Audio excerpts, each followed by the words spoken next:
Good evening. Tonight is Monday, April 11th, 2022, and I am calling this meeting to order. The Orange County Schools Board of Education pledges to our families, students, staff, and the greater community to conduct our business in a courteous and productive manner, showing respect for fellow board members, staff, and citizens. The board asks its citizens to conduct themselves with the same courtesy towards all staff members and each other. As per board policy, Robert's Rules of Order will be used to conduct meetings. Following the Pledge of Allegiance, a moment of silence will be observed before we begin our business. Public comment will be held after the board adopts tonight's agenda. The board also asks that you check your cell phones and other electronic devices to be sure that they are turned off or on vibrate in order to avoid disruptions during the meeting. If you would, please stand and join me for the Pledge of Allegiance.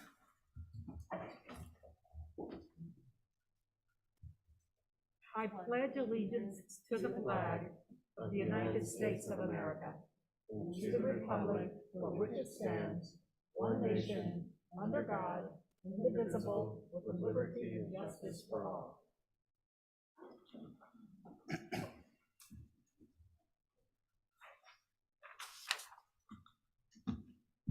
Thank you. As we begin our work this evening, I would like to recognize that Orange County Schools was established on land previously settled by the ancestors of the Occaneechi Band of the Saponi Nation. This board has made a commitment to honor and respect the heritage of Indigenous and all members of our OCS community, to work to undo decades of racial harm, and to build to the best of our ability a community that fosters a sense of belonging for all of our students that they may thrive and succeed. Please join me now for a moment of silence.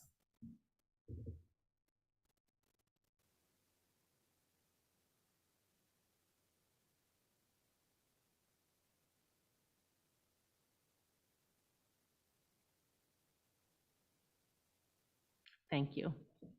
Dr. Felder, I will pass to you for our recognitions this evening. Why, thank you, and good evening, Chair Doyle, Vice Chair Stevens, to the entire board, to our students, staff, families, and guests. Tonight, we have 5 recognitions. Next slide, please. Stuart Duncan once said, "Autism is not a disability. It is a different ability." In 1970, the Autism Society launched an ongoing nationwide effort to promote autism awareness and assure that all affected by autism are able to achieve the highest quality of life possible. In 1972, the Autism Society launched the first annual National Autistic Children's Week, which evolved into Autism Acceptance Month. The Autism Society reports that the prevalence of autism in the United States has risen from 1 in 125 children in 2010 to 1 in 54 in 2020. Recognizing this continued increase, the goal for Autism Acceptance Month is to further increase awareness about autism signs, symptoms, and opportunities to help create inclusive experiences. In addition, Autism Speaks celebrates World Autism Month every April, beginning with United Nations sanctioned World Autism Awareness Day on April 2nd. Throughout the month, the organization works to share stories and provide opportunities to increase understanding and acceptance of people with autism, fostering worldwide support. The organization is committed to creating a world where people with autism can reach their full potential. This April, we here in Orange County Schools continue to help spread awareness, promote acceptance, and ignite change.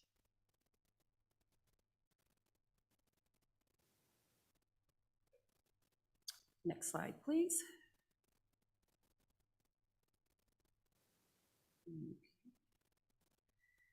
All right, so April is also STEM Education Month in North Carolina. A proclamation from Governor Roy Cooper, signed March 30th, reads in part, whereas science, technology, engineering, and mathematics, also known as STEM, drive North Carolina's 21st century economy and are critical to preparing our graduating high school students for college technical training and to enter our state's able workforce. And whereas STEM Education provides skills essential to workforce development, ensuring North Carolinians are ready for the jobs of today and tomorrow. STEM education is necessary to succeed and expand career opportunities in our competitive, knowledge-based economy, and whereas a diverse and inclusive workforce is critical to North Carolina's ability to adapt and compete in a global economy. I am proud to say that educators in Orange County schools are incorporating STEM into instruction every day here in our schools. In Orange County schools, we acknowledge a responsibility to prepare STEM-ready graduates and workers, and we remain dedicated to removing barriers to marginalized student groups so every child can develop skills they will need to prepare for and thrive in a rapidly changing world of fast-paced innovation. Next slide, please. So the month of April is also School Library Month. How many of you knew that right here in North Carolina? Of course, Mrs. Stevens would know. And so Governor Roy Cooper's proclamation signed on March 30th reads in part, whereas school libraries provide students with skills they need to access and use information, as well as promote literacy and foster the enjoyment of reading, viewing, listening. And I'm going to turn the floor or mic over to Mrs. Stevens, as I think I am stealing her thunder, as she is actually going to read the proclamation for us. All right, thank you. Thank you, Mrs. Stevens. Whereas school libraries provide students with the skills they need to access and use information, as well as promote literacy and foster the enjoyment of reading, viewing, and listening. And whereas school libraries offer educational activities designed to enhance reading, motivation, and establish the information literacy skills necessary for lifelong learning. And whereas promoting competency in new and developing technologies is an integral part of school libraries. And whereas the full potential of school libraries is dependent upon certified professional school librarians whose varied skills support administrators, teachers, and students in effectively engaging a wide range of teaching and learning technologies and information resources. And whereas the state of North Carolina is proud to recognize the hard work of school library staff and the importance of school libraries in contributing to a lifelong interest in learning for students across our state. Now, therefore, I, Roy Cooper, Governor of the state of North Carolina, do hereby proclaim April 2022 as School Library Month in North Carolina and commend its observance to all citizens. Thank you for the opportunity to read that.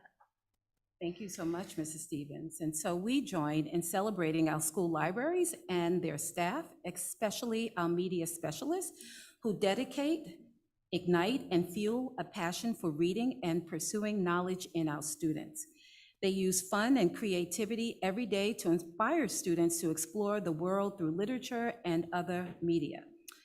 So what you see projected here is the work of Ms. Kenesha Smith, the media specialist at A.L. Standback Middle School. She put together this Bitmoji portrait of all our media staff.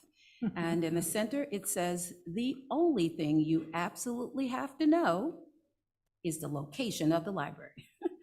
And so some of our very own school librarians will be on social media throughout the rest of the month. We will get to hear directly from them on what they like the most about being school librarians. And to all of our library staff, we thank you and we sincerely appreciate you. All right. More recognitions. And so last week was April 4th through 8th was National Assistant Principals Week. We are very fortunate here in Orange County Schools to have a team of excellent assistant principals, and we greatly appreciate each of them. This year's celebration takes on even greater significance as we recognize that all of our assistant principals have conquered amid the pandemic and consider what their ever expanding and evolving role might look like moving forward. Through it all, however, Orange County Schools assistant principals have demonstrated unwavering leadership, becoming a source of strength and inspiration for us all. We are honored to have them, and actually honored them last week in a number of ways, including a small token of the district's appreciation and by providing them with lunch. So to all of our assistant principals, we thank you and we appreciate each and every one of you for your outstanding service to our children and to our staff. And speaking of assistant principals, we are very fortunate tonight to be joined by one of them. So, Here comes her baby and her mom.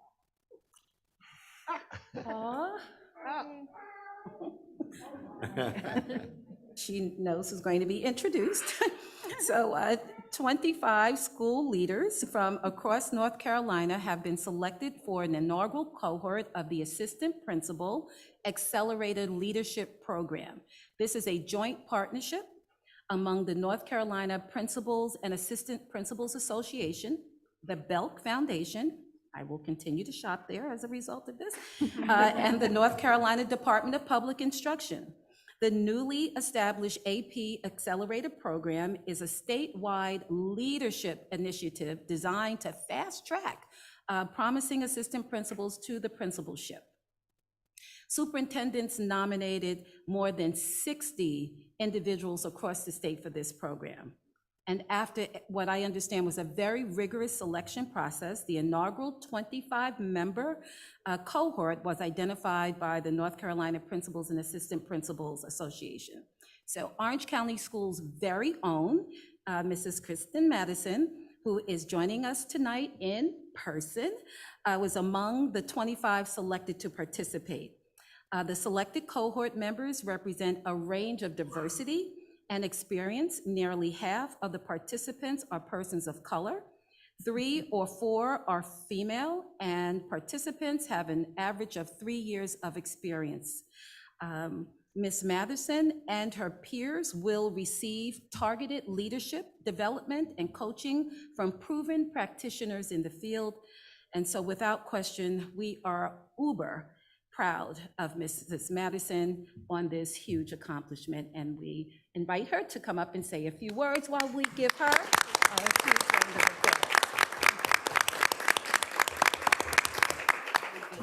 Thank you so much. I am extremely honored to be representing Orange County Schools in the AP Accelerator Program. I am a proud product of Orange County Schools, and so I would be remiss if I didn't thank my mother, and she's probably out there with my baby, my mother and those that came before me that were true leaders.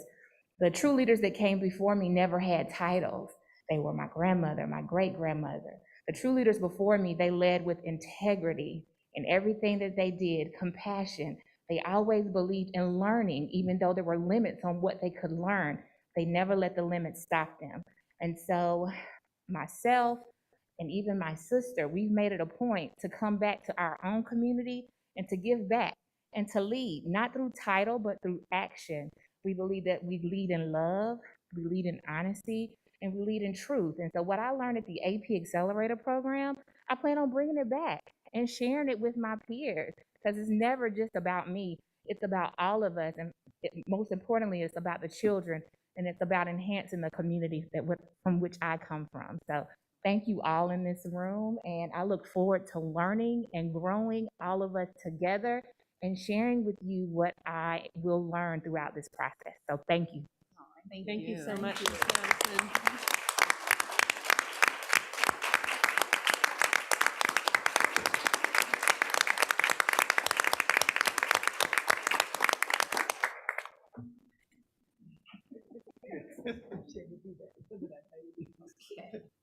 All right, well, we have one final recognition tonight. So congratulations to the high school robotics team, Team 584, the Hedgehogs. Got to find out why they have that name, but okay. We're in the winning alliance at the state robotics competition at Campbell University this weekend. With members from both Orange High School and Cedar Ridge High School, these students work together to advance to the national competition, which will take place in Houston, Texas, in just 2 weeks. We are so proud and excited for this team. This team showcases a bridge between our 2 main high schools and shines as a spotlight on collaboration that is making history for our school district and putting Orange County, North Carolina on the map. So good luck as you make final preparations and adjustments to your robot, Team 584, whom I hope we can meet one day right here in this room during one of our upcoming board meetings. We will be cheering you on from back home when you visit the Lone Star State. At this time, we would like to thank all of the staff, families, and community donors and partners who helped to make this happen. Hedgehogs, your schools and community are behind you 100%. We can't wait to see you battle more bots on the national level and win. Chair Doyle, that concludes the recognitions for tonight. Thank you so much, Dr. Felder. And one more congratulations to Ms. Madison. Would other board members like an opportunity to congratulate Ms. Madison? Vice Chair Stevens? Well, as I'm sending the picture to your mom, since she was outside, that's what I'm doing. You know, she coming in. But I'd like to say, we're incredibly proud of you. And more than anything, the fact that you become, you think the child's excited? We're really happy that you decided to come and give back to the community. You're walking the walk, not just talking the talk, but you know what? You got it from your mama. So there you go. Thank you again. Thank you. Mr. Send Atherton? her this. I would just like to say thank you so much. I've seen you grow from music teacher all the way up through the ranks, and it is just so exciting. I just can't wait to see what you do next.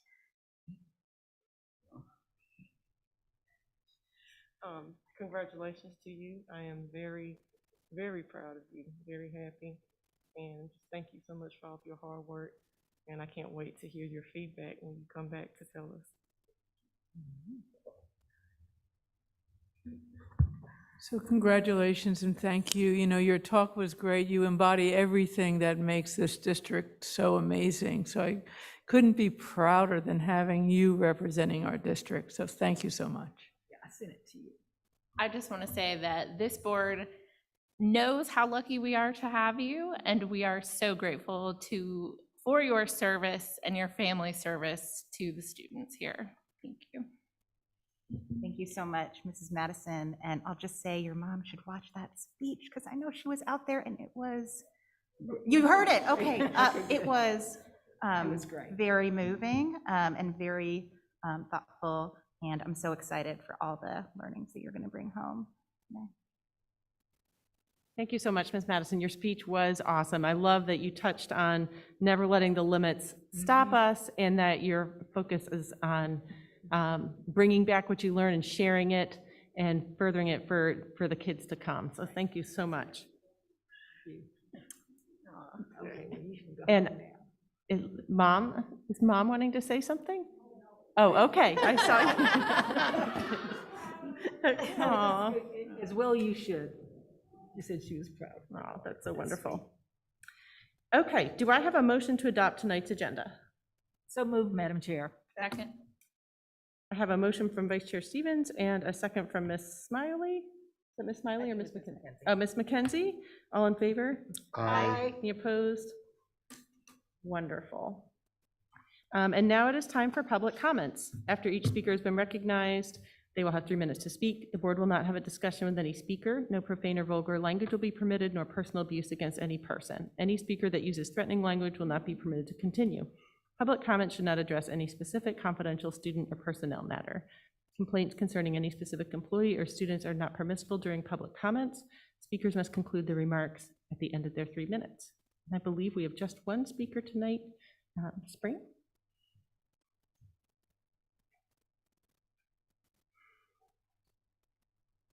Thank you so much. I feel a little lonely here tonight to speak with y'all. I wanted to just start by sharing my belief that every student deserves a school that is fair and inclusive. I believe that the large majority of our community in Orange County agrees on that point. We may disagree on how to get there, and that's all right. But I think it's really important to celebrate the steps that y'all have been taking as a board and in the central office and in each of our buildings toward equity and inclusion. And to note that you're taking these steps because kids and families have been suffering, they've not been respected, they've not been seen as their full selves, and they've not been getting a quality education. And that's been true for generations. I believe you recognize that it's a myth that things used to be good and fine, and you've accepted responsibility to change that based on data on our kids in our schools, based on research about what works, and based on wisdom in our community which rejects the fear of scarcity. I believe your policies are based on a belief in abundance and the vast evidence that when you serve folks who have been left out of the circle of human concern, everyone benefits. All of our children benefit. My heart hurts this week seeing signs popping up around our community asking what are students learning. I think most of us are pretty clear of what our students are learning when they come home from school each day and when we get messages from our teachers. For my fellow community members who are concerned, confused, upset by what you're seeing and hearing, please breathe, pause, ask questions, get more information, talk to this board, talk to Dr. Felder. And please ask yourself, do I believe every kid deserves a safe and inclusive school? To the board, to Dr. Felder, and all of the educators and staff who show up every single day in conditions that are far beyond what we ever could have imagined before this pandemic started. I just want to say, when my kids go to school each day, I trust that they are well, that they are with people who care about them being well, that they are with people who care about our community being well, and all of our children thriving and learning. Thank you. Thank you so much, Ms. Dawson-McClure. And Ms. Stowe, we just have the one speaker, am I correct? Thank you so much. Okay, it is now time for board comments, and I have a couple I'd like to share. So it was a privilege to welcome the Equity Task Force at their first meeting with new membership recently. A big shout out to the original members, the Equity Task Force, and their years of labor challenging this board to adopt our equity policy. And a shout out as well to Dr. Keeling, our Chief Equity Officer, and her leadership of this important group of equity ambassadors to the community and to the board. I also had the pleasure of joining the County Commissioners for a tour and information session at Durham Tech on March 22nd. Durham Tech serves our high school students with articulated curriculum so that students can earn dual credit and take control of their college and career opportunities. Durham Tech is one of our educational and community partners with a strong and sustained commitment to equity, and I look forward to our board learning from the results of their first equity scorecard this summer. And last but not least, I had the great pleasure of watching Orange County Schools' first robotics team, 587, the Hedgehogs. They were ranked in first place as a team throughout the competition this weekend. They were the leaders of the winning alliance. They also won a creative design award for their robot, which is named Freefall. Hedgehogs, good luck in Houston at World. Vice Chair Stevens? No comment. Thank you. Mr. Etherton? Yeah, just a few. So I did get the chance to go to the public reading of Minnie Finds a Home at the Orange County Historical Museum. And the main reason I bring that up is Miss Vicki Madison, who was here earlier, actually read the story and just wanted to share their ongoing commitment to our community. It was wonderful to hear. I got a chance to visit Central Elementary, and it was great to see Haggerty in action and learned about paper mache, which there was a lot of things I didn't realize. Enjoyed seeing the teachers and students and staff engaging and learning, and it was just amazing to hear and see kids laughing. I also wanted to take time to thank the Budget Committee. There was a lot of hard work from staff and the board members in getting to this board tonight. A much needed pay adjustment for our classified staff tonight. And I'm excited for us to have that discussion tonight and take action on it. That's all my comments tonight. Thank you. Great, thank you. Dr. Moore? No comment. Ms. Smiley? Just wanted to add my congratulations to the Hedgehogs. I had a chance to see a number of their matches online, which is, it's cool that they had that opportunity. Just wanted to call out appreciation for all the mentors who helped them too, who are not just from those schools, but from the other schools. My daughter was excited to see her music teacher on screen and, from the elementary school. So just wanted to thank all the mentors who put in that extra time after school to help the students. Ms. Mackenzie? Just echoing congratulations to our students and instructors with the Hedgehogs. Great work, team. No comment. Thank you. Okay, great. Let's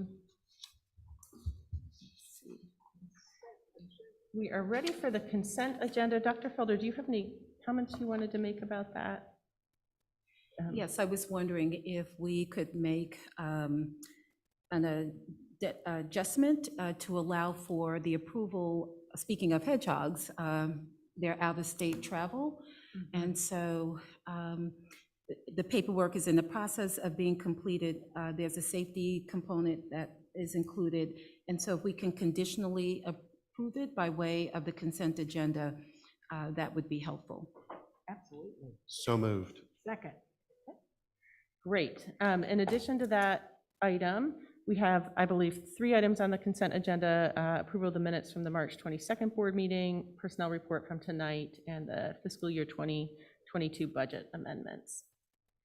Are there any items that board members would like to move to regular agenda for further discussion? Okay. Do I have a motion to adopt tonight's revised consent agenda?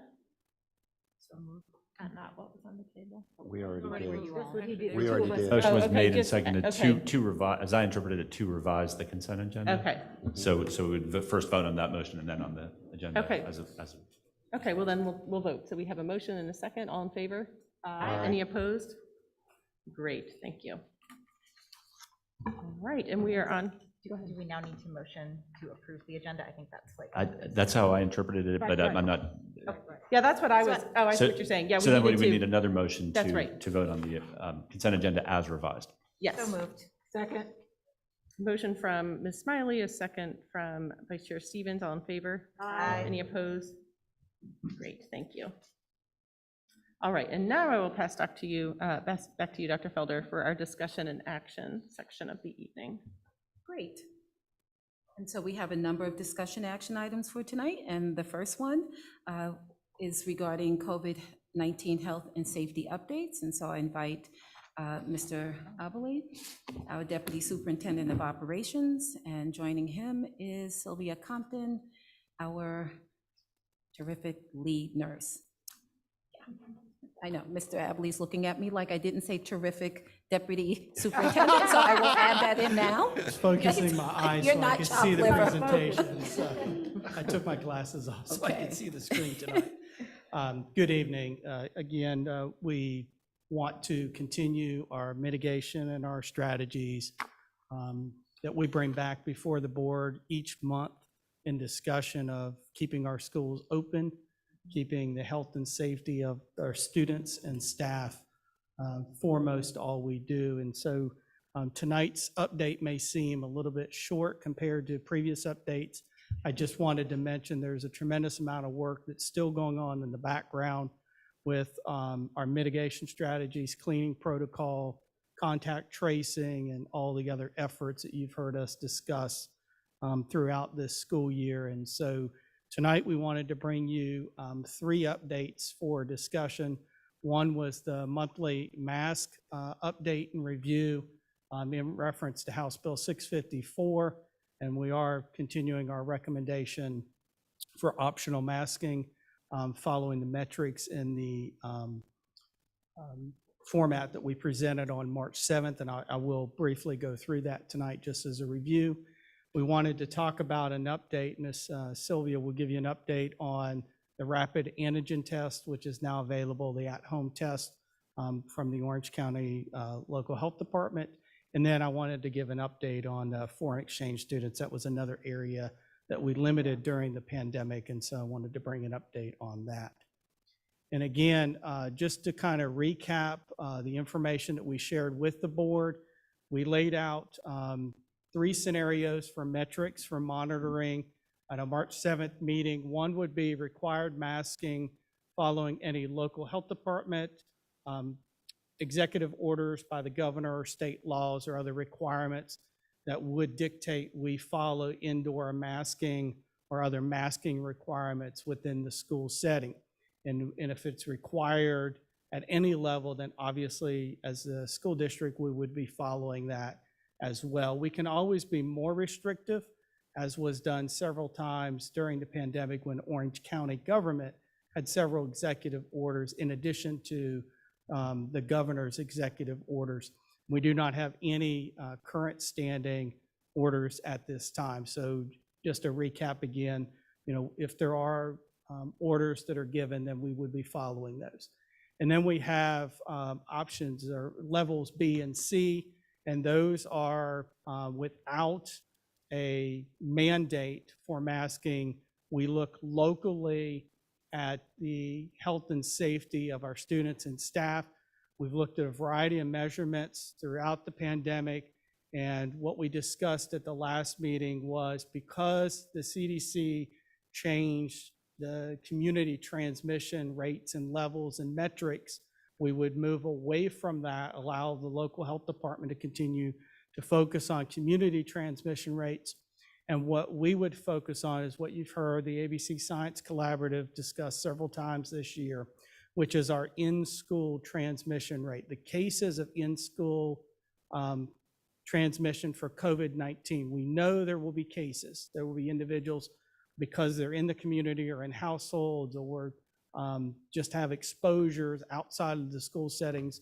They will come into the school settings and may in fact end up being presumptive positive or have symptoms, and we have to quarantine or isolate individuals. So we will have cases. We do expect cases. We minimize those cases with all the strategies and things that we're doing, but we're really looking at in-school transmission of how many cases are originating in school from that primary case to another case to another case, et cetera. And so what we set was a 2% cap, looking at a school's student population using the numbers from March, and we would set a 2% weekly cap. And each week we look at the number of in-school cases, and if that school's weekly case count for in-school transmission exceeds 2% of the cap, then we would automatically require masking, required indoor masking for 5 days while we continue the contact tracing and to make sure that we have all the effective strategies in place so that we keep schools open for in-person learning.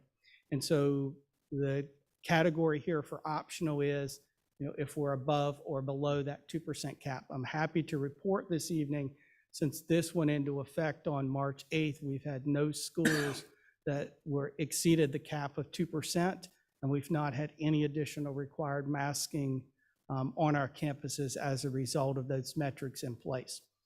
We said we would reevaluate that this evening, and so tonight our recommendation is the metrics and the monitoring is working.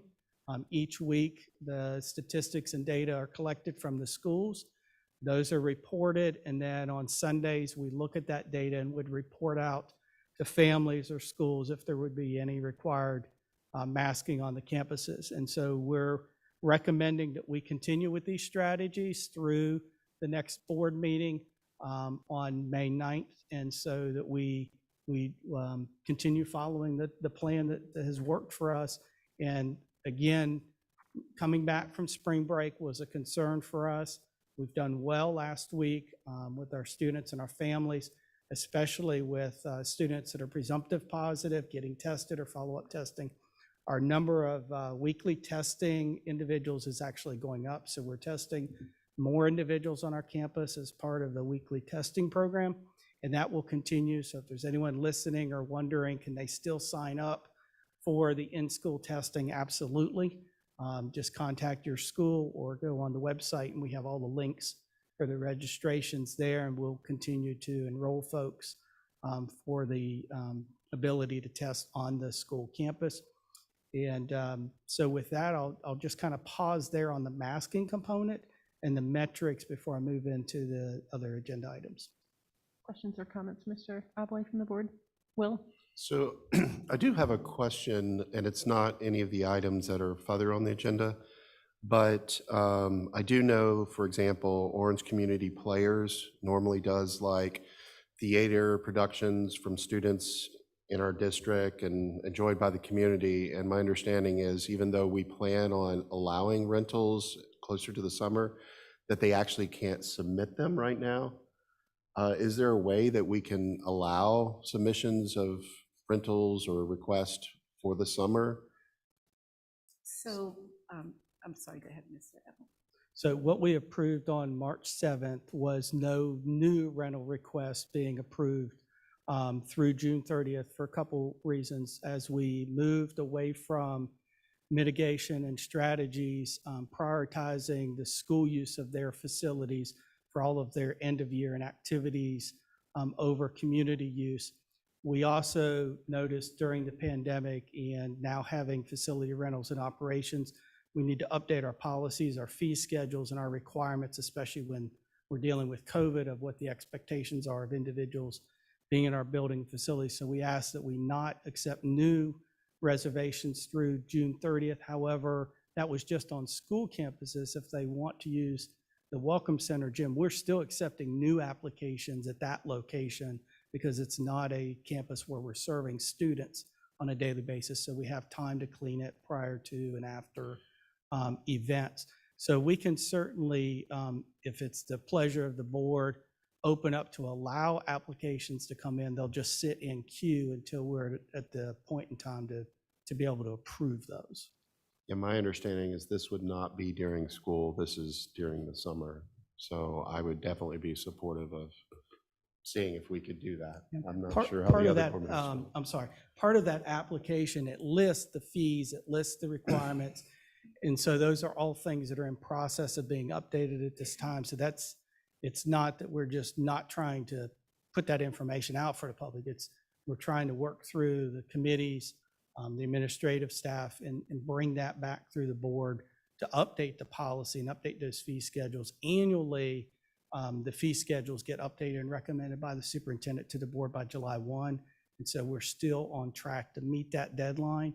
What we could, if we put the application out, we could just go ahead and put some disclaimers on there about this is being updated and these are not the, these fees that are currently listed may not be the actual charges.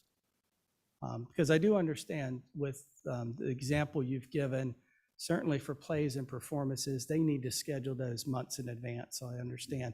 But we also didn't know where we were going to be with the pandemic, new strains, BA2, and I'm more comfortable today than I was on March 7th when we talked about this topic, about, thinking that we'll certainly be able to, at this point in time, open up after June 30th, as long as nothing drastically changes.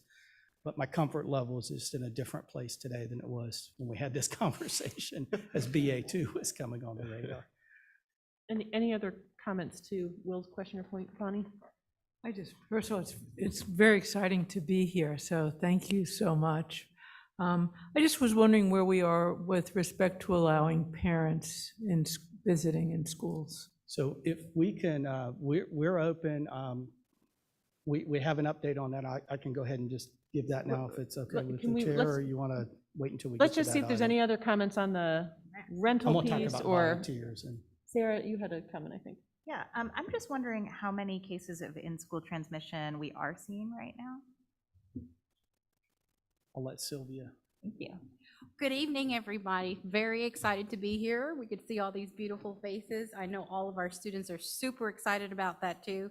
Nothing but positives coming from that. We have been tracking still our weekly cases as well as our cases that we're testing within the school setting for diagnostic purposes.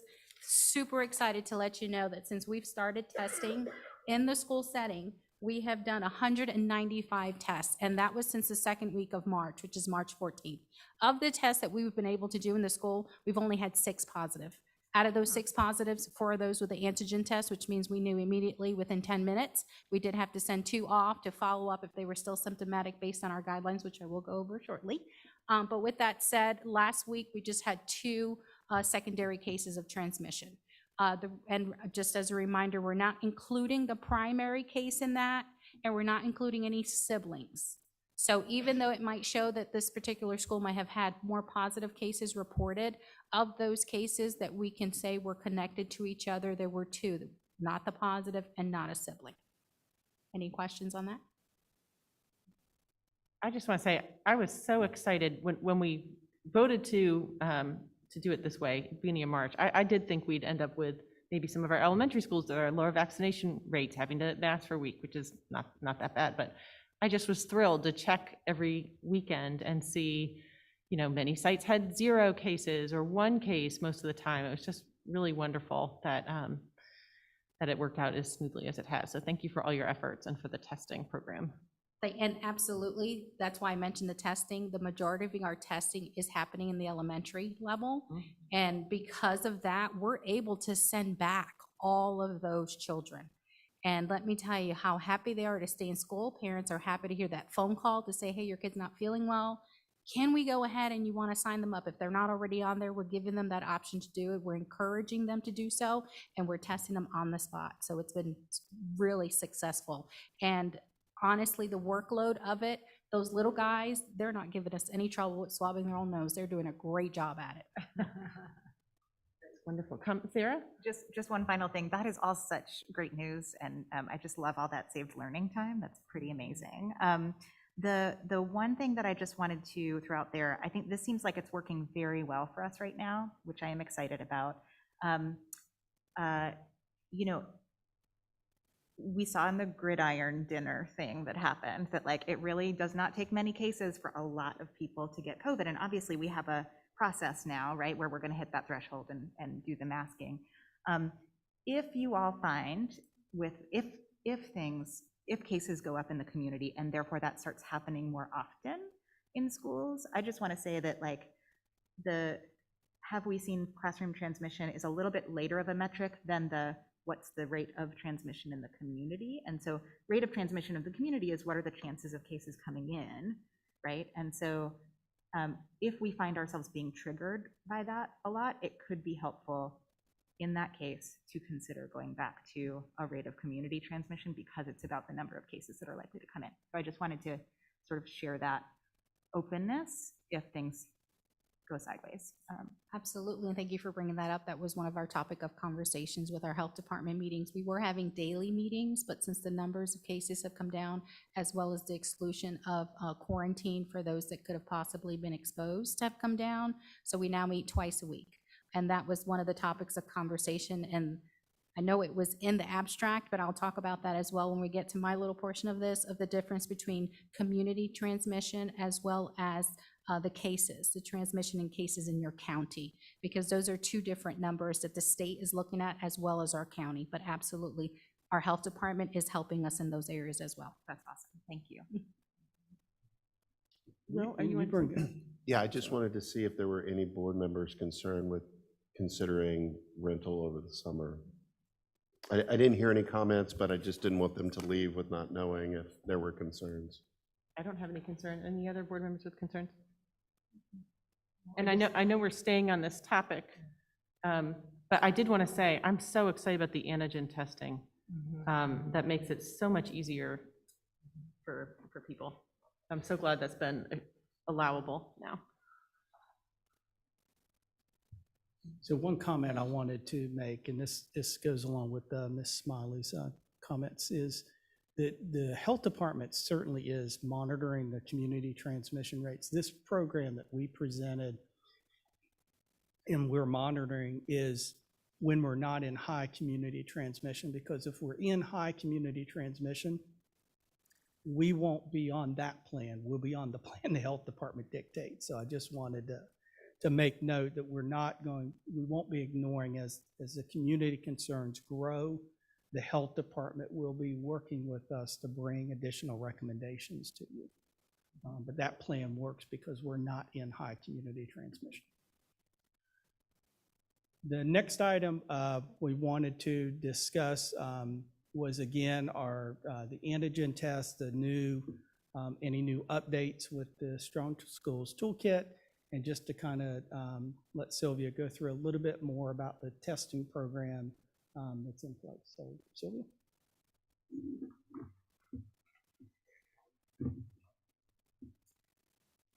So as we mentioned earlier, we do have this wonderful testing program occurring within the school setting for all students and or staff that do become symptomatic with COVID symptoms throughout their school day. They do have to sign up and opt in to do the testing. We are encouraging all to do it. Even if you're not signed up, we will reach out and say, please go there, sign up so we can do this, because we do want to keep everybody in school. With that said, with review from our state and the CDC guidance and our local health department, there have been some updates in the Strong School Guidelines that were not adopted by our local health department when it was revised back in March 4th and was to be in effect March 7th. One of those was the acceptance of the antigen test, which now we have been cleared to go ahead and accept with criteria that do go along with the CDC and the state guidance. So as long as they have not had a known close contact exposure, there's two things here I want to point out. It is a little bit contradicting what the Strong School says per our CDC, when you compare that rather with our CDC guidance of the algorithm of antigen testing when you're symptomatic. CDC guidance says that we should go ahead and let them go back to class if they're symptomatic and test negative if they're up to date on their vaccination status. The Strong School says fully vaccinated.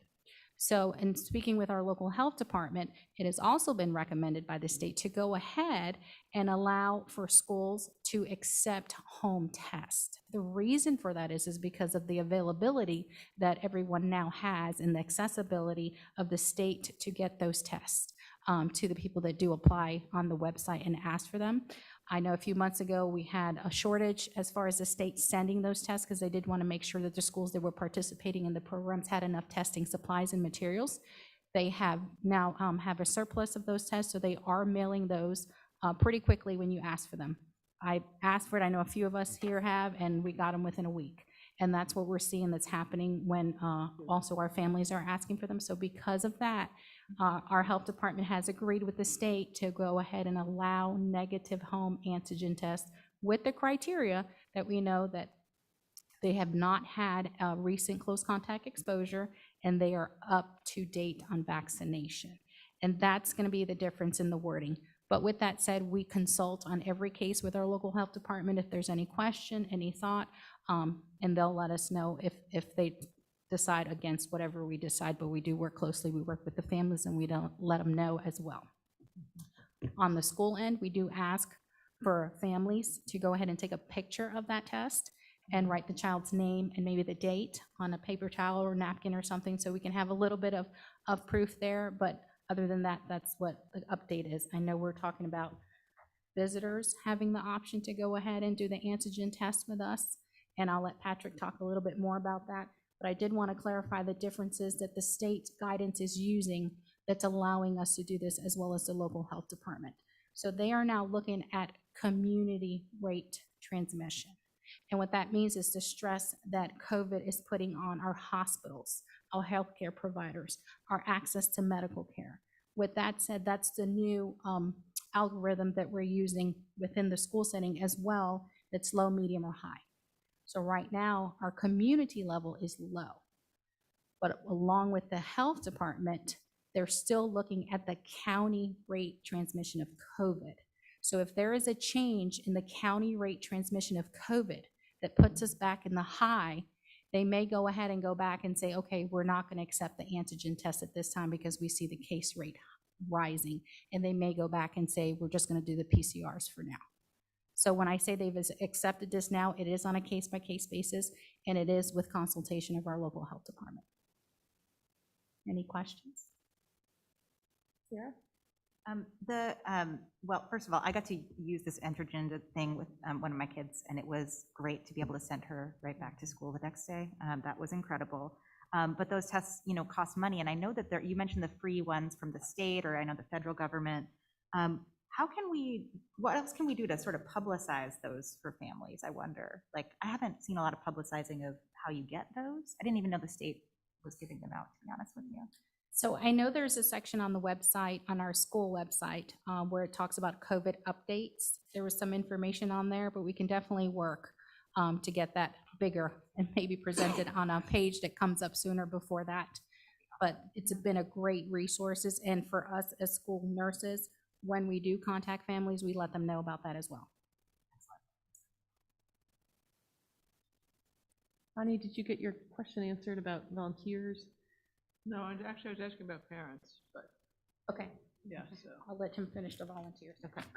Okay, so with volunteers, what we presented on March 7th, we were asking our volunteers follow the same protocol that our employees do, being inside the building, working with staff or working with students, that they either be vaccinated or that they complete a weekly COVID test. If they were not vaccinated, there were a couple options they had for completing the COVID test. One was a community testing site. They also could utilize the testing services that are available on our school campuses. They can sign up and register and just do the testing weekly right on the school campus. And what we're asking and updating this evening is to allow us to use, or allow them to use, the rapid antigen test, the at-home test as well, just as another item for them as an option. And we would make this effective, if you approve this evening, April 18th, which is next week. And the reason for that is just to give our schools time to be notified and understand processes of how one might show that they've, as Sylvia mentioned, that they might show that they've had an antigen test in the last week and it's negative. So we did want to add that. As far as parents, there are no restrictions right now. We have parents and individuals in buildings for events, performances, meetings, other activities, and so there are no additional limitations for parents accessing schools or school programs. Again, if they fall under the volunteer, then yes, they would go through the volunteer process, and that's where we would have the vaccination or the testing requirement. If it's a parent visiting for a day, an event, et cetera, no, they're not a volunteer, so they don't follow that criteria. Well, So just clarifying that point, because I know a lot of parents want to go in and have lunch with their child. There's no restrictions around that? That's a visitor, no. Those are set at the school campus level. So we don't have restrictions.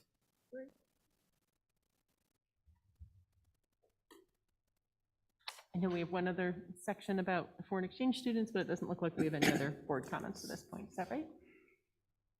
Okay. I'm sorry. So I was just checking. I think we're all caught up with you, and now we just have the foreign exchange. yeah, so basically this school year, as we were developing, implementing the new policies and procedures for foreign exchange students this fall, we stated due to COVID-19, we would not be accepting new applications, especially for the 2022-23 school year. At this point in time, we are recommending, we have some inquiries now for applications coming in.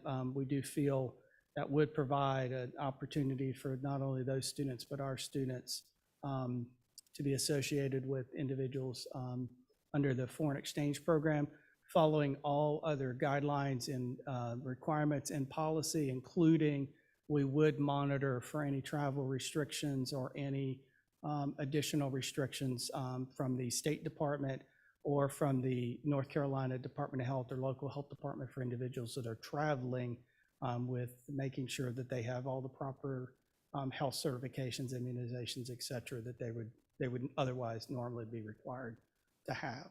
But the main thing is monitoring travel restrictions so that if an individual is coming from an area that may be open, let's say with no travel restrictions in August, but they travel back in October or November, and then all of a sudden there's travel restrictions, that we make sure that they're not entering or coming back into the school if they've been restricted from traveling, so that there's not an incident of us with any concerns there. Questions, Mr. Abley, with this point?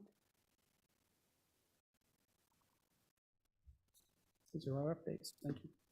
Okay, thank you. If there aren't any other questions, then can we have a motion to adopt the, approve the superintendent's recommendation on the health and safety updates? Second. Okay, motion from Mr. Atherton and a second from Ms. Stevens. All in favor? Aye. Any opposed? Great, thank you. Thank you so much, Mr. Abilene, Ms. Compton. Okay. I think next we're going to hear from Ms. Stowe. Is that right, Dr. Felder? That's correct. Okay.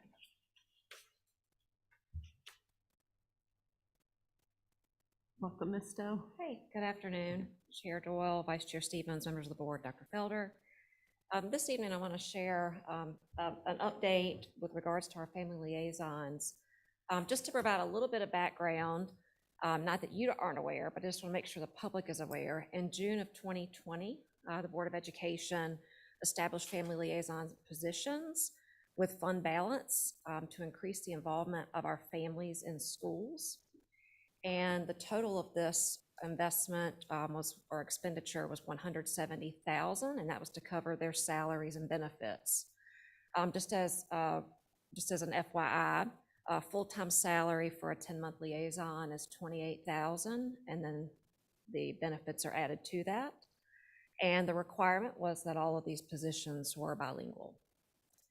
A few updates: 45% of our Spanish families or Hispanic families prefer communications in Spanish, so that's about 858 total families. And we have not been fully staffed since May of 2021. It has been extremely difficult to secure applicants who are bilingual, that are bilingual, and this is not just Spanish, but this also includes Karen and Burmese. We've had both of those positions posted for 4 months and no applicants. And, well, I should say we've had applicants, but they're not bilingual. So it's just been very difficult. And the salary obviously also creates a barrier for a full-time position. And so this evening, I'm requesting that we remove the bilingual requirement. Obviously, it will always be recommended, but not required. Our liaisons have done a fantastic job under the leadership of Ms. Blefko to address the needs of all of our Spanish-speaking families and other families as well. On the next slide, just as a reminder, the intent and the purpose of family liaisons is to bridge the gap between school and home, to acknowledge the importance of families. And there are a number of barriers to family engagement that are not unique to Orange County schools. And these barriers I've listed: barriers with information, the role of family, comfort, access, time, physical, attitudinal, cultural, language. Only the last 2 barriers that I've mentioned require someone to be bilingual. And the intent of breaking down these barriers is to engage families to increase student achievement. Is my time up? All right, your time's up. My apologies. That's okay. I was nervous. And also family engagement begins with trust and a relationship. And on the next slide, the goal or the primary functions of our liaisons, and it's in bold. Liaisons are school-based. They report to a principal and they report to Ms. Blefko jointly. The other functions, they facilitate parent academies in 4 languages. They collaborate with the partners I've listed. All of these partners they have worked with and brought resources to families, not just Hispanic families, this school year. Again, it's about bridging the gap, about providing resources. We are not the one-stop shop. There are resources in the community that are providing things for our families so that they can be successful, and then their students likewise. Our liaisons coordinate community resource events, including our recent newcomer event. They assist all families with school enrollment from preschool through grade 12. They collaborate with our school social workers and counselors. They create curriculum for families that are new to public schools in North Carolina. They facilitate computer classes for families. And again, the last 2 bullet points are the only ones that are specific to language or culture, but they do translate and interpret services and or provide those services. And again, that's not just Spanish, but that's Karen and Burmese. And they do facilitate a Spanish-speaking family focus group. I welcome any questions or comments that you have, but the request is because we are short-staffed, but meeting the needs of our Hispanic families, and we are aware that our families have needs beyond a language or culture barrier.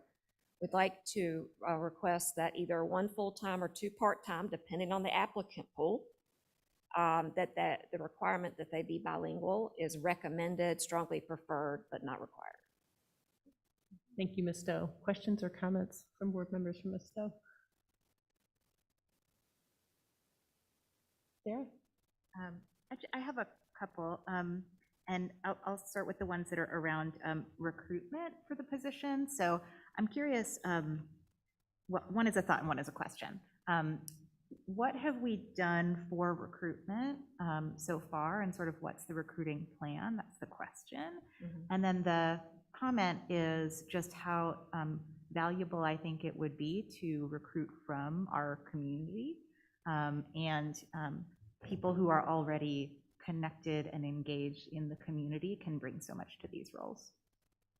Yes, because that's how you build trust. I mean, we just heard from our assistant principal earlier, exactly. and that speech will be on Twitter soon. I mean, that's how it starts. That's how trust starts, and we don't have time to waste, frankly. We have students right now that need us. We have families right now that need us. So we don't have time to build a relationship over a period of a year. So yes, it would be highly beneficial for this person to be from here and or have a relationship already established. With regards to recruitment, the organizations I listed, we used all of them and then some. I mean, we have done everything possible. It's just been very difficult for the reasons I mentioned. Bonnie, did you have a question? Yeah, this is really a different perspective to me. Last I looked at this about a year ago, that we were that the 4 bilingual family liaisons were so insufficient for our growing Spanish population that our ESL teachers were filling in and some others bilingual staff were filling in to help with the translation services for parents. So the notion of removing the requirement rather than finding some other ways to recruit, some new avenues to recruit, doesn't quite resonate for me. So I'm not, I mean, I am aware that we prefer individuals speak Spanish, be bilingual, not just our liaisons. And we certainly would use those skill sets. However, I am a little taken aback because we do have a district form that's well established and shared with all staff. We've been using it for over a year, and it's a district form for interpretation or translation services. And our liaisons and Ms. Blefko have currently, this school year, have provided more than 1,000 translation and interpretation services. We leave none of those left undone. And we will do them on the weekend. We will do them at any time. We never say no when someone needs interpretation translation services. So I'm not sure who doesn't know about the form, but they need to know about the So let form. me just to clarify, I'm talking about if a parent's family has to come in for counseling services, and they don't speak English. So, and there might not be, with only four liaisons serving the entire district, there might not be a Spanish-speaking person. So in addition, our other departments have funding where they can request contracted services. I know they do this for IEPs all the time because they have individuals that are specifically trained and first of all, speak Spanish, but also understand that language. So it's not that the only individuals that provide interpretation or translation services are the liaisons. And that was never the intent of them, ever. That's why they're family liaisons and not Hispanic family liaisons. There are only 2 bullet points in their whole job description that are specific to language and culture. They were never intended to just be a translation interpreter, because that's not family engagement. That is just one-way communication. Other board members? Will? So I just have to say, I slightly disagree, because this came about when the Spanish program was being considered to be shelved. And the community came out and the board said, we not only want to keep the Spanish program, but we want to do liaison so we can actually reach out into the community. And we got lots of feedback that parents would walk in the building and couldn't speak to anybody, that the office didn't have somebody, they would have to go get the Spanish teacher out of class, they would come in.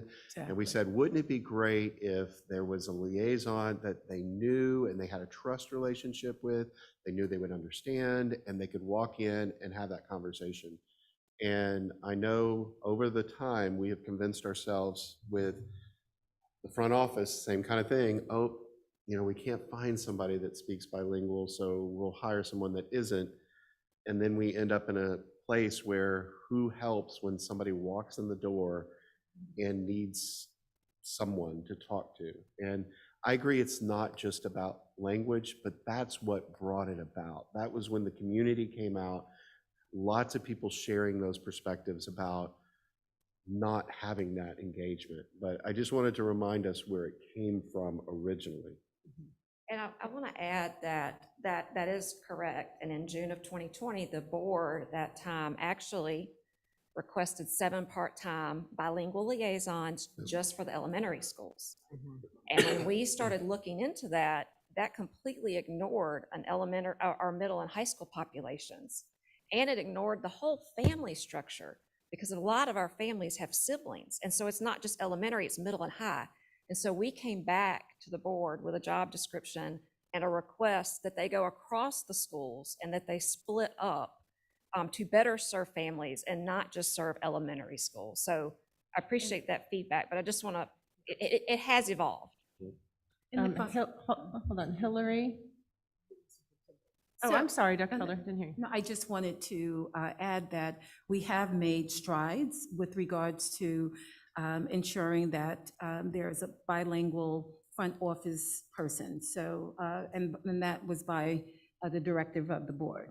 And so I don't know exactly how many schools, we can certainly come back, but that is a requirement now. It's no longer an option as positions become available in front offices, that those positions be filled with at least one bilingual person. And I think that is helpful as well.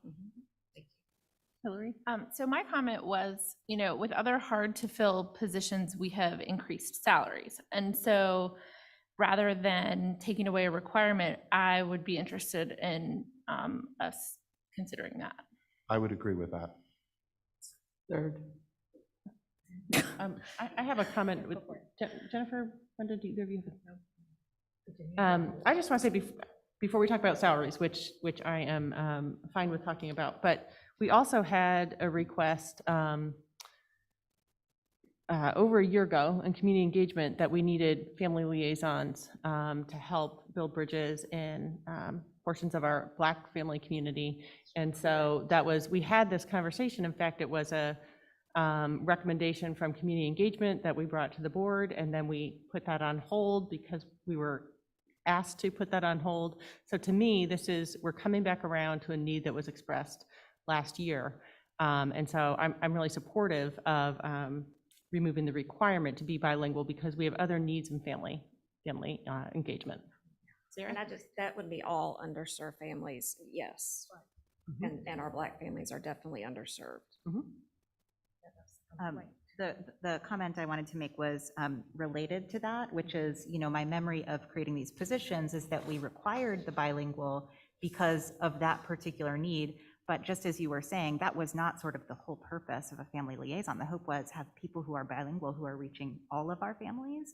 And one reason that I'm really supportive of removing this requirement in this case, if we have lots of other options for translation and interpretation, bilingual front offices, additional resources for IEP meetings, et cetera, is because I think having a team of including people who are not bilingual will cause us to make sure that we're focused on all families, and not saying that they're not right now, but we'll sort of prompt that in a new way to make sure that all of our families are getting those connections, rather than sort of solely the focus on language access.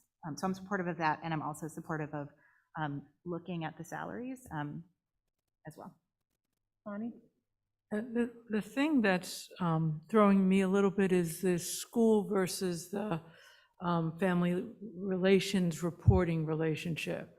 Because I know the school social workers, the counselors, and people in the school, and the front office people do a tremendous amount of work already reaching out to families. So, it's not, the family liaisons are not the only people that are reaching out to the family. So I have trouble, why wouldn't we take some of our schools, especially our large Title I schools, and add people to their staff, help add a support for the social worker rather than have it done out of the district. It's really a little confusing to me on how we. They're school-based. They're not district staff, and they do work with I mentioned that, with the counselors and social workers, but there are families in which everything we've established isn't working. It doesn't work. If it did, I promise you I would not be here, standing here asking for a thing. It doesn't work. And so the liaisons, when they each come on board and they meet with their principal, they ask, who are your 10 families you hadn't heard from? Give me the hardest ones. That's who we want. We want the ones of which it's not working for some reason. And it's not because it's us, it's because it's a relationship, and relationships are hard sometimes. And I listed the barriers. It's not just language. Families are the #1 go-to for student success. When they are making decisions, they go to their family. That's just the way it is. It's an exception that they seek guidance from someone else. And so the liaisons continue to provide support at the school during non-school hours, during school day, and they work directly with the principal. They are not district staff at all. They are school-based. So just a thought, why wouldn't they be working with the social workers? They do. They report to the principal. The principal helps guide them as to where they spend their time. And they work with the school. They've worked with the school nurses. I'm going to talk about COVID. School nurses, school social workers, counselors, wherever the need exists. Hillary? Do the family liaisons work at a particular site, or do they move around? And my question. Rotate. Okay, they rotate. And that is, my consideration in that is, if there was a Spanish-speaking family that, one specific school was trying to reach, if they're rotating, then, they could match a need with a liaison that is bilingual. Yeah, so the liaisons, they also oversee our Spanish hotline from 8 to 5, and so that's one. So they're always accessible. And then the liaisons developed their schedule in collaboration with the schools. Which day is best? Which time is best? And unless we have 13 full-time, there's going to be a gap somewhere. But they collaborate and work their schedules out. And they often change their schedules. I know they're doing that for upcoming preschool and kindergarten registration. So they meet the needs and adjust accordingly. Will? So for me, my concern is if you remove it completely, there's no safeguards that eventually you have no bilingual. How can we put something in place that says, we want at least, I'm going to make it up, 50% that are bilingual? And we, It's just It's one just for position. this one position. One Yeah, position. we're not looking to Okay. remove it from those who already are hired. okay. Yeah, it's for this one This is position. one position. Yeah. Okay, this is one Mhm. position. Okay, when Only you were, one. yeah, when you were talking, you said, I want to remove it from the job description. I took it that you wanted to apply it to this and the job description going forward. So it's just for a single position. It's just one or two part-time, because there are opportunities, and we want to be, cognizant of that. We have been understaffed since May of last year. Like, the money's just sitting there, and we can't meet the needs of some of our families. So with that clarity, I would be supportive of this. The way that this was written, my understanding was that you were asking to remove it for all of them, but start with this one. So with that clarity, I'm comfortable with this. Okay.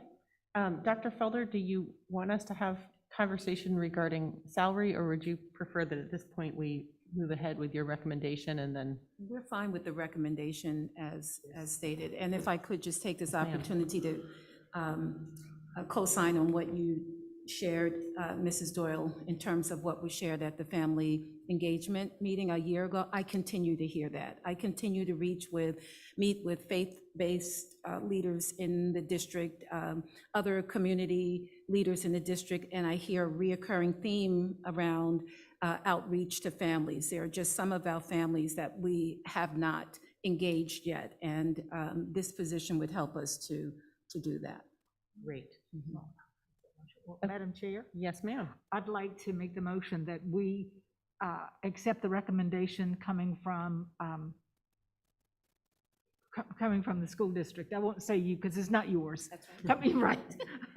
And, all right. Great. Thank you, Vice Chair Stevens. Any second? Second from Ms. Smiley. All in favor? Aye. Any opposed? I'm sorry, I'd be remiss if I didn't say how hard they work, because they're listening right now, translating this meeting and interpreting. Our family liaisons do a fabulous job. Fabulous. Absolutely. They do. The parent academies alone, everything that they do is just incredible. Well It's done. been a huge success. Thank you. Okay, Dr. Felder, where are we now? We're at curriculum and instruction contract. Yes, all right. So while the curriculum and instruction team are heading up, just want to note that, so the topic we'll be discussing next is around family liaisons. We finished that one.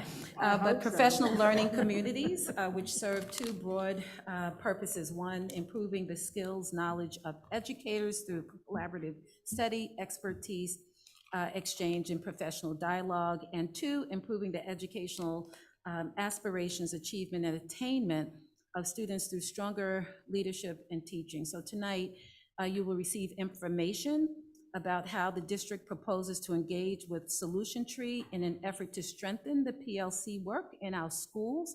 Kicking us off tonight is Dr. Kathleen Dawson, Deputy Superintendent, and I'll throw terrific in front because she will probably say, well, you said it for Patrick, and Melanie's terrific too. Yes, she is.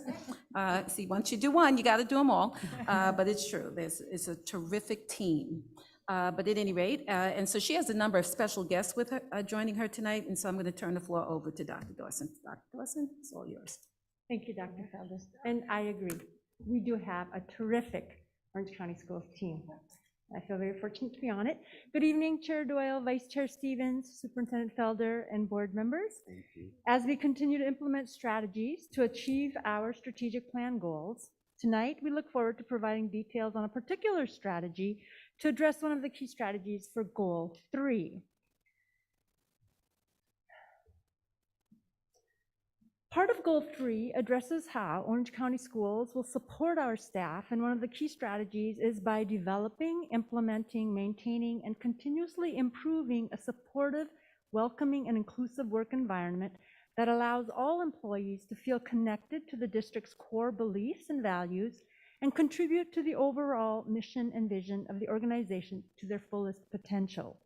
We value our staff and are committed to building their capacity by providing research and evidence-based professional development. The district has identified a quality provider through an RFP process where representatives from across the schools and central services reviewed and selected a vendor that provides such research and evidence-based professional development. The focus of this professional learning is on developing and strengthening how teachers are working in professional learning communities at their schools with the focus of improving teaching and learning. So joining us tonight are representatives from Solution Tree to share about their services, approach, and successes. And they'll be joining us virtually, are the Executive Vice President of Business Development, Dr. Terry Martin, and the Regional Vice President of the East Region, Mr. Bill Maurer. And I believe they're both on our screens. And so good evening, and please feel free, I will do the slides for you, and you can just proceed, and I will try to follow you, and you can just let me know when to turn the slides if I'm missing that. Okay, good evening, Dr. Martin and Mr. Maurer. Good evening to you too. And thank you so much for allowing us to have some of your time. I just have to say first, as an educator for over 20 years, watching the beginning of your board meeting and the fact that your whole board meeting is focused on safety and health and recognition and celebration of students and teachers. What an honor. So it's great to talk to you about professional learning communities. Next slide, please. So a little bit about professional learning communities. I have been a part of the PLC at Work. You hear a lot about professional learning communities. There's a difference between professional learning communities in general and professional learning communities at work. Professional learning communities at work is actually a school improvement process that has been in effect implemented for over 20 years. And so there's kind of a prescribed process. And I have to tell you right away, one of the key pieces of this is collaboration and building leadership across your district. And it obviously is something that you already do so very well. So it's based on professional learning communities at work is based on 3 big ideas, just to kind of simplify the whole school improvement process piece. The first one is, and these are great slides, and I'll get to it. We can stay on that one for just a minute. The first one is about understanding that all children can learn. They may learn at different times, they may learn at different levels, but the bottom line is that we're focused on learning. And actually the focus on learning is a little bit different than a focus on teaching that you normally see, where a focus on teaching is about delivery of the lesson. But a focus on learning is about the students receiving the lesson and did they learn what was intended. So that's the first big idea. You partner that with the second big idea, which is creating a collaborative culture. And like I said, it's already so evident that you have that within your school district.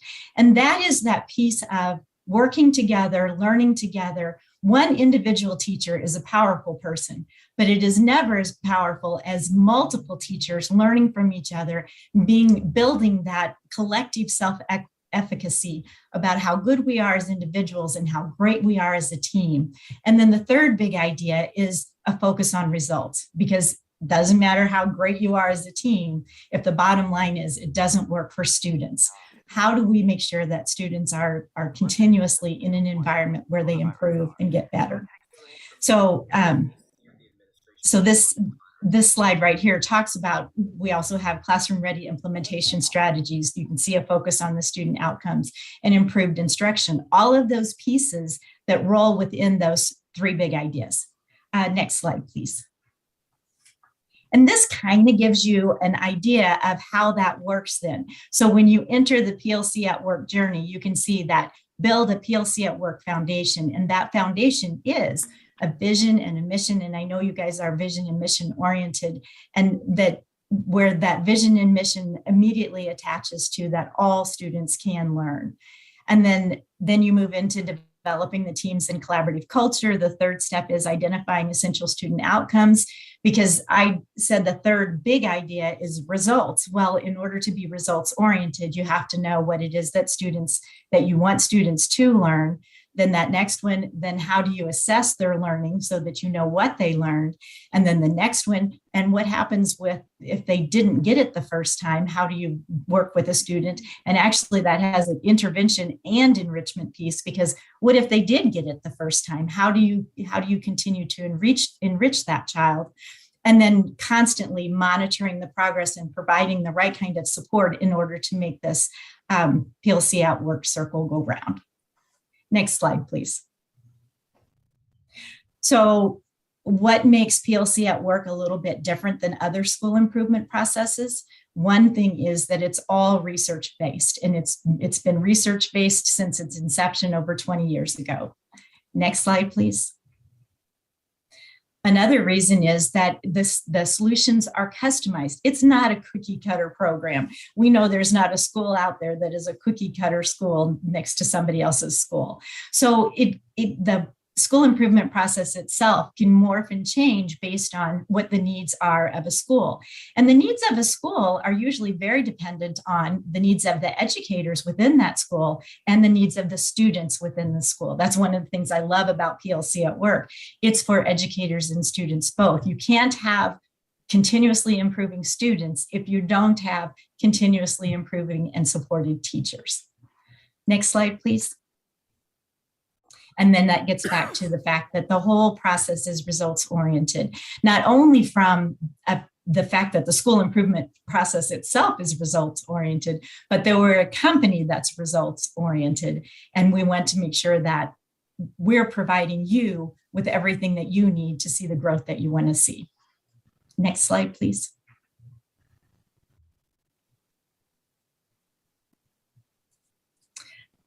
So I was also asked to say a little bit about the evidence, and I could go on and on about the evidence. I've tried to condense the evidence because I've done this for, well, when I was a principal, I did professional learning communities 20 years ago. And then as a state director in the state of Missouri, our school improvement process was professional learning communities, and then on and on for the last 13 years. So I've got so much evidence, but I'm going to condense it and just provide a little bit for you. I'll be glad to provide more. Next slide, please.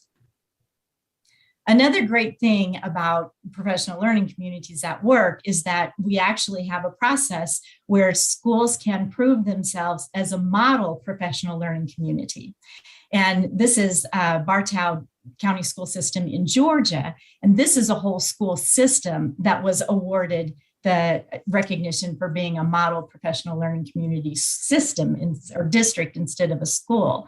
In order to become a model professional learning community, you have to have three things. You have to show evidence that you're using the professional learning communities at Work process. But we almost always know when schools have been using the professional learning communities at Work process, because then they hit the second thing, which is they have to show 3 years of continuous student achievement growth. And so you talk about the process, you talk about the growth, and I'm sorry, I said there were three things, but those are the two main things that happen for model PLC schools. And next slide, please. So I was looking at model schools. We have a website and it's called allthingsplc.info. And if you go to that website, you can see that there's over 200 model schools across the state. But I was trying to look for North Carolina and the model schools that are in North Carolina. And we only have one, so we need to see more growth. But that's Burns Middle School in Cleveland County Schools, which you may know of. I didn't have a chance to work with this school. But their data, just when I generalized it, in 2014, 2015, they were not met expectations on all areas that were tested. In 2016, 2017, they moved to met expectations.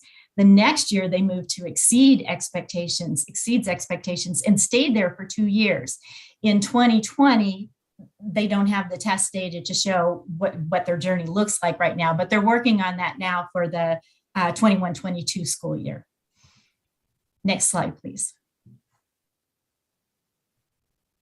So another form of data, and but I also have a whole booklet of schools across the United States if you want other schools' data. But I wanted to show you this because this was pretty powerful. 5 years ago, we started working in the state of Arkansas, and because we were, because of the way that we were doing the program, we actually were able to make it into a quasi-experimental study.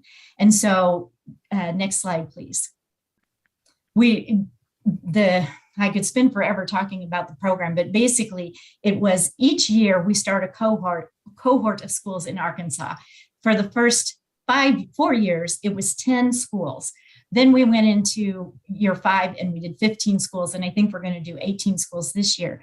But those schools so we hired Education Northwest to do a study on those schools and the impact that PLC at Work has on those schools. Another click, there you go. And we wrote out a logic model that in 3 years, here's the impact that you would expect to see. Well, in 2 years, and if you'll go to the next slide, please, we already saw, there's some more buttons, sorry, you can go all the way to where the fireworks go off. So within 2 years, we already saw a statistically significant improvement in the area of mathematics and growth in the area of English language arts, which gave us tier 2 evidence that this was making a difference with Arkansas students. Next slide, please. And just some other things that happened. So this was the growth that occurred outside of, it's not just student achievement growth. For that to occur, obviously a lot of other things have happened. So clarity of school improvement goals, collaborative data use practices, and distributed leadership practices all grew too. And the next slide, please. And then something that we all want to make sure that kids can stay in school and be healthy and be good. I'm sorry, good being relative, but that students are successful in school. And so you can see that definitely there was a decrease in suspensions and expulsions for schools that were PLC at Work schools. Next slide, please. So all of that to get to this point, and I'm sorry, I know I went fast, but you've been sitting for a long time and I'm glad to answer any questions. So the greatest thing about what's happening in Orange County schools is that this isn't been an overnight conversation. This has been a long time really thinking about what are the best ways that Orange County schools can receive services that would allow them to grow in a professional learning communities at work process. And so when you look at here, the services that have been thought through, services for district leadership, principal leadership, staff, there's on-site services, there's webinar services, there's coaching services, and then some of the best resources that we have, the authors that were actually the architects of much of this work going on in professional learning communities at work. Next slide, please. And so these are just a couple of things. What can you say about professional learning communities at work? Bottom line is you can say that it definitely promotes collective efficacy among your adults, and it increases student achievement in kids. The next slide, please.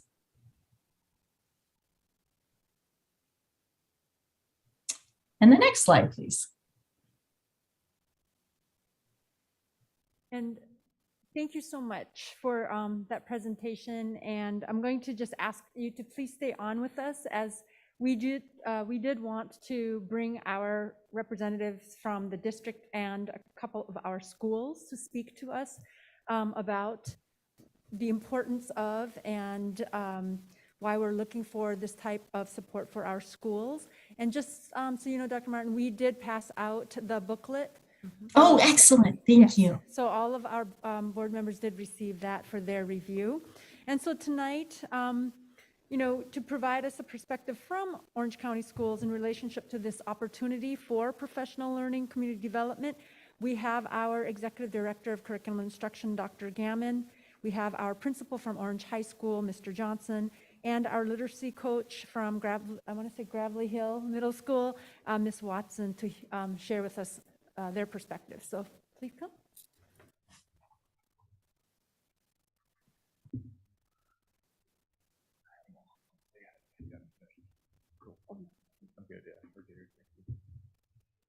All right, thank you so much, Dr. Dawson. Good evening, Chair Doyle, Vice Chair Stevens, board members, and community. Through our district strategic planning process, and school improvement planning process, Orange County Schools, as you can see, has identified professional learning communities as a key strategy to ignite whole school improvement. It's important to highlight that within all of our schools' school improvement plans, one of the first, if not the first, key strategy that our district and schools adopted to improve learning outcomes for students is strengthening and maintaining the health of our professional learning communities. While we understand this critical work is best practice and a key lever to anchor our multi-tiered system of support, it's also rooted in the teacher and the school executive evaluation instrument. As you can see in the handout that was provided to you, the teacher and school evaluation instrument, standard 1 of the teacher evaluation standards, as well as standards 2 and 4 of the principal evaluation standards, explicitly reference our duty to ensure the creation and sustainability of our schools as professional learning communities.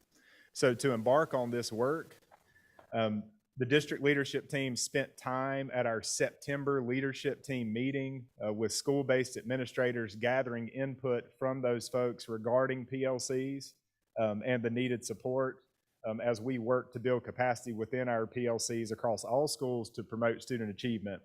Principal feedback was gathered at that time. It was used to craft, as Dr. Dawson noted earlier, an RFP that was posted in the fall.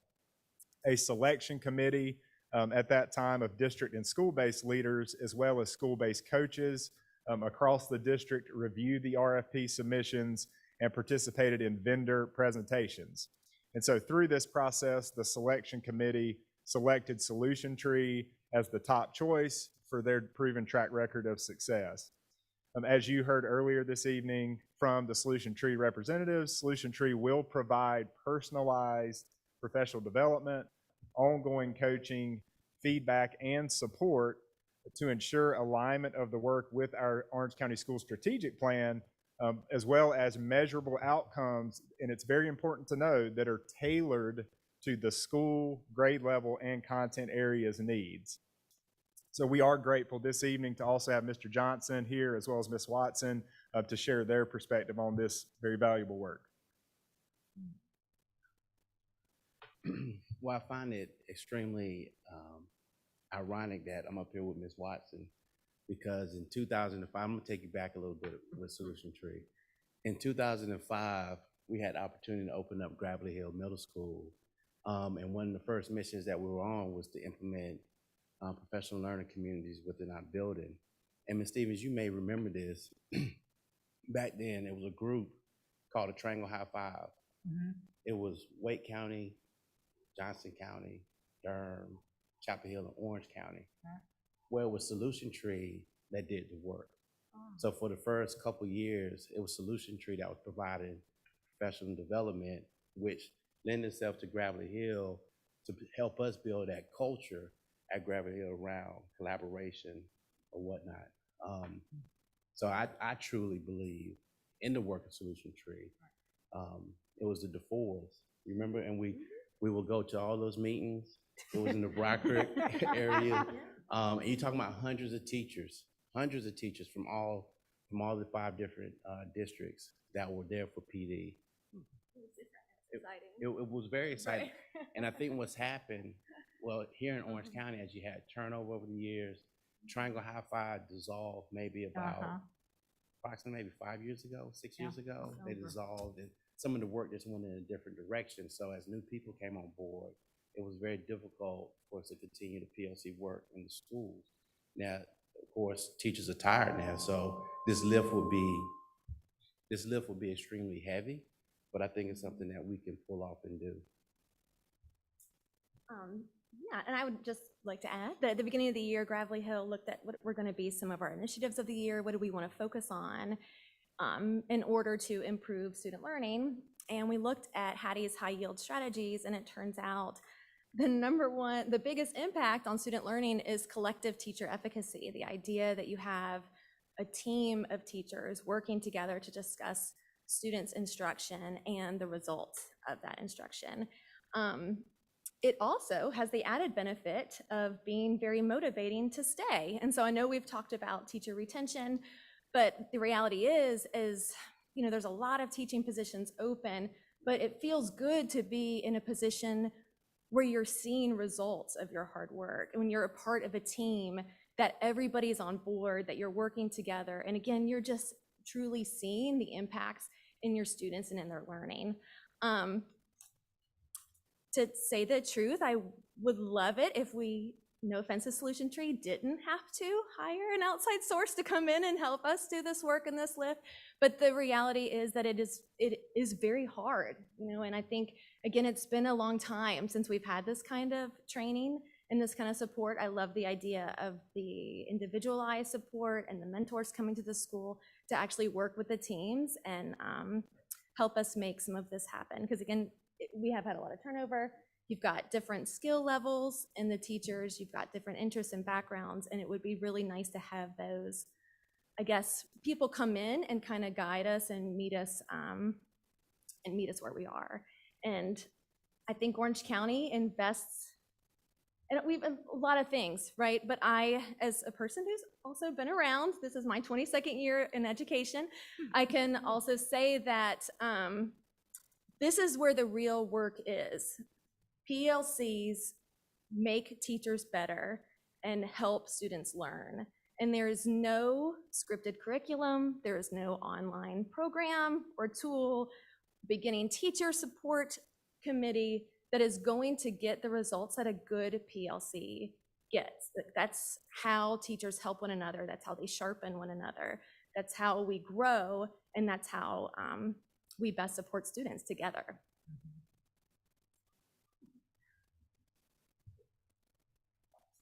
While she's coming to the podium, thank you, Mr. Johnson, for that flashback.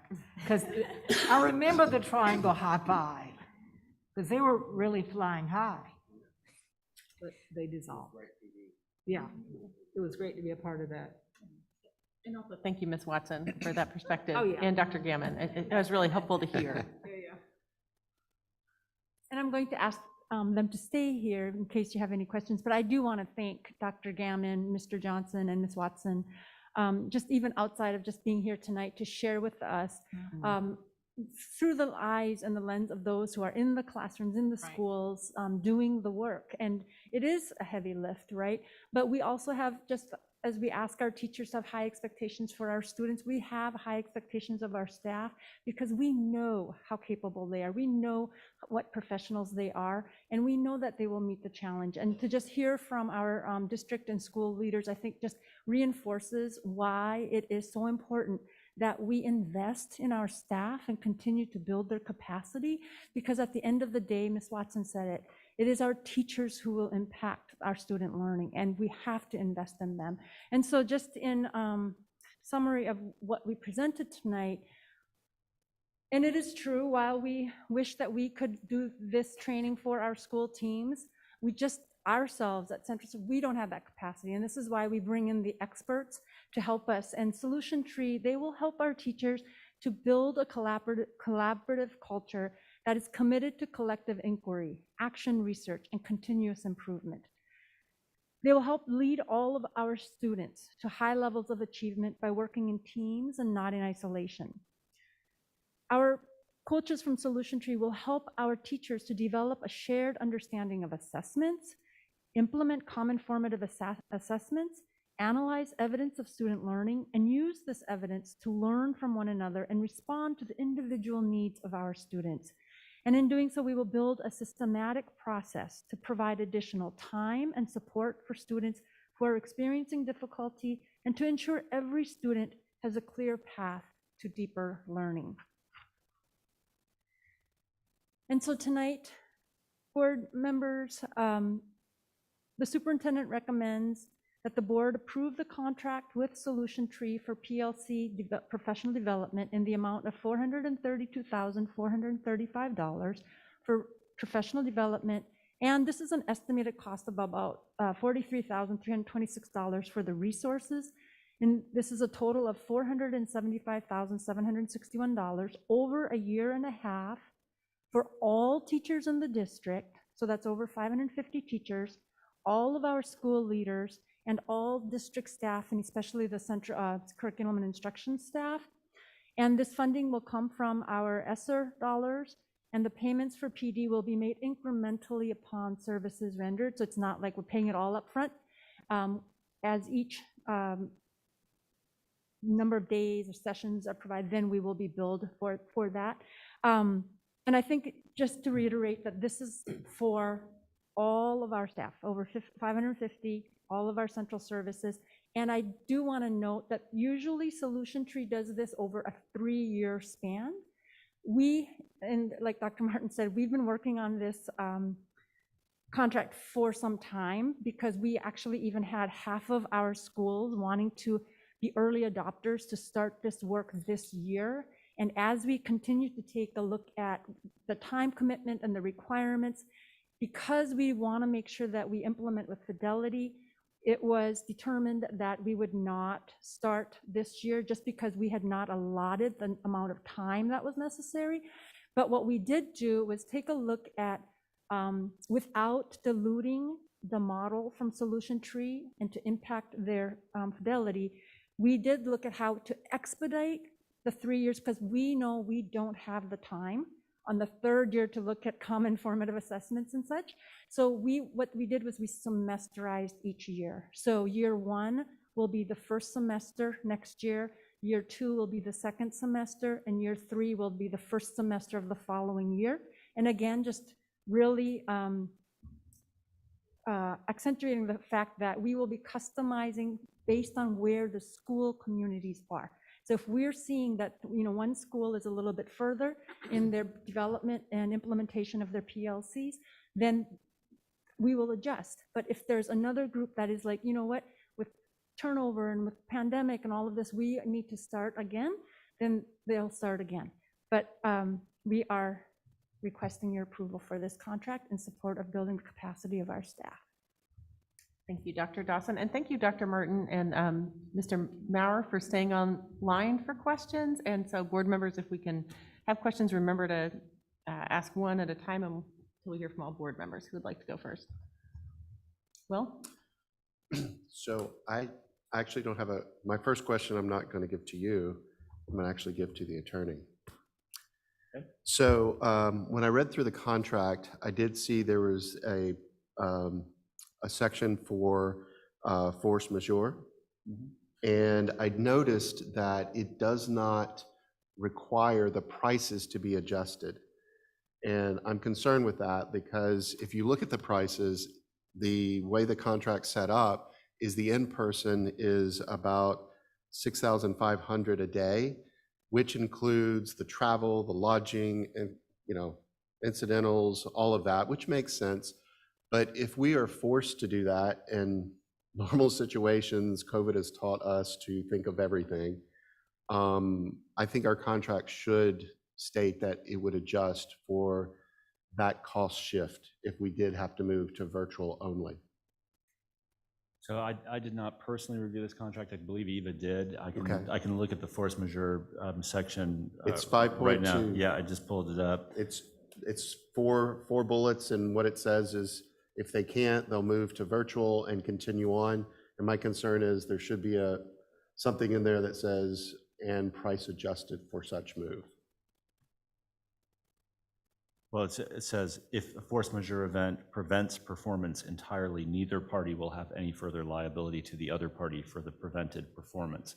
I would interpret that to mean if you're supposed to reschedule, but if you can't reschedule and, for say it's a COVID resurgence and we just can't do that, we have to cancel the PD, I would interpret that to mean you don't pay for the service that's not provided. My concern is A. And if parties will arrange for the effect to be delivered virtually, and what is the concern? So the concern is the in-person price is $6,500, the virtual price is $1,500. Oh, I see. So I'm just saying it should say, and prices would be adjusted accordingly, or exactly, something like something to that. Yeah, I mean, that's not a bad suggestion. It may be covered, just a point of clarification too, that this is an attachment actually to the principal contract. This is just, so the rest of there's some standard terms from our sort of form service contract that also by and large favorable for the board, because we drafted that other contract entirely. I don't think that's an unreasonable point. Don't have the, I'd have to review the whole contract to really kind of give you the specific language. So as to what to do with that now, that could be. Yeah, we always have looked at approving with. I have a feeling Learning Tree wouldn't object to that clarification because it seems very reasonable and probably what they had in mind anyway. I'm seeing Dr. Martin shake her head that That they would not mind. not Yes. concerned with that suggestion. Excellent. No, after having lived through COVID, we do Yeah. have some adjustments. We know exactly what we would do. So with that, if the board's comfortable, I mean, you could sort of, I wouldn't want to draft the language for you right. Right. here. No. Not without, unless you want to take a break for an hour so I can do it right. No. No. But if the board's comfortable with the representation from the company, that they would be willing to accommodate that, I think we could put that in the ballpark of that the board could approve the contract and authorize the superintendent to approve any final edits, in consultation with the board attorney. That would give us the latitude to work that out with these folks in the next couple of days. All right, thank you. Yeah. Thank you, Will. Bonnie? First, thank you for this, and I actually enjoyed reading the approach in the contract. It was very thoughtful, well thought out, so thank you for that.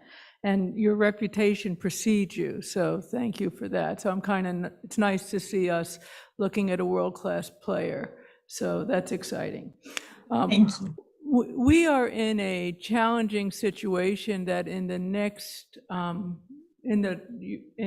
year, our teachers, our elementary teachers are all going through letters training on the science of reading. We are relaunching MTSS next year. There's discussion about adding an SEL curriculum, there's discussion about even adding reading curriculum.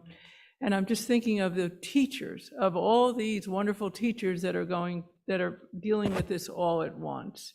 And so the question is, how does that work? And how does that work for them? What is the experience of the teacher going to be? Well, it is a lot. I mean, we know that teachers do a lot, so that goes without saying. The other nice thing, for example, I just talked about Arkansas, and Arkansas has been doing the science of reading for the last 3 years.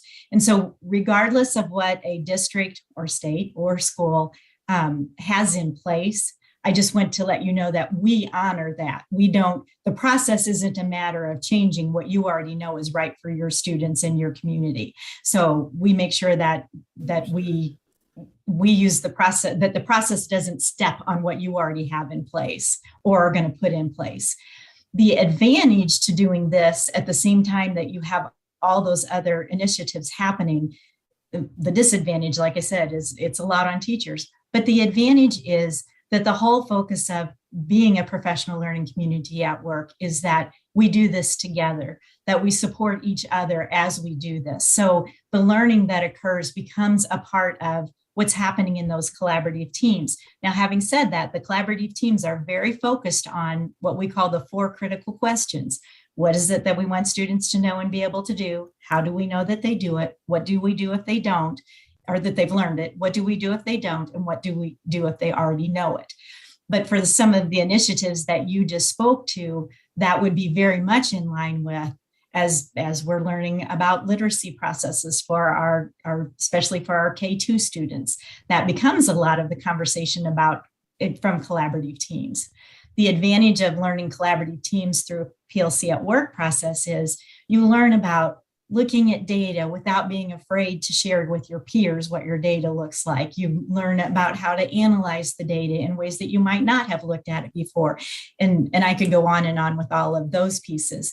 But I think it very much fits hand in glove, that it supports what you have going on and gives some teachers, teacher teams, leadership, all support in a process to be able to do the work the right way. Thank you, Dr. Martin. And I think we agree that it is during our PLC time that our staff will have the opportunity, like exactly those 4 critical questions, they're very much aligned to the kind of questions we're asking when we're doing MTSS work, right? So it very much interconnects the work that we're doing during a common time and how we need to be doing our letters, our MTS, all of what we're supposed to be doing, how are we doing it well that is going to answer those 4 critical questions focused on improving student achievement.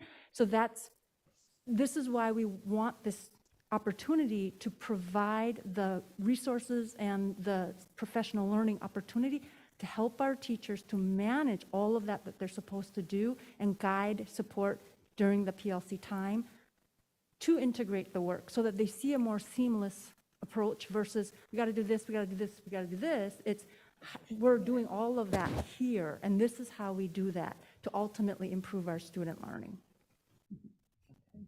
Sarah? Thank you for this. I just want to say that I'm really glad that we're focusing on PLCUs. If you look at any of the research around schools or districts that beat the odds for kids in poverty and for Black and Latino kids,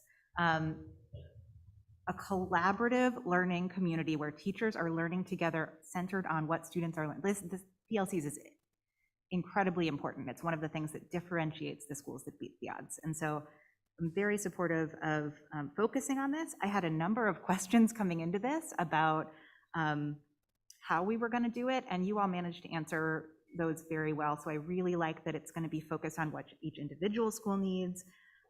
Thank you for the point that so many of the school improvement plans like honed in on and have for years about how to improve our PLCs. And the involvement of the principals and school-based staff in the selection, the experience you have with this particular company is very helpful to know. I really appreciated that point about teacher retention. Like when you are on a team and you're like doing something together, like that's a place you want to stay. So I really appreciated that point, and half of the schools were asking to be early adopters. So really liked all of that. My main question was similar to Ms. Hauser's around the letters training, which is a big lift also. And so I guess a question I have is, are we already sort of engaging with teachers about how to plan sort of the integration of these different professional development so that it is manageable? Or could we sort of involve teachers in that planning? Yeah. So we are absolutely, that's part of our timeline. Where we are right now is we first had our district level leadership workshop to really take a look at what are all of these pieces, and then saying how do we make it more seamless for our schools. And so we're drafting a model and a plan to do so. The next step is to take it to our central services leadership with our facilitators and the coaches to give another look, and then from there we'll take it to the teachers to get some more input. We just want to take a more cohesive approach and a model for them to look at and to say, okay, how does this look? And what we're trying to do is really embed it to our natural work time. So we know we have teacher work days, so we're being very strategic how we're using those days for letters training, for PLC training, for MTSS training, and also during the PLC time.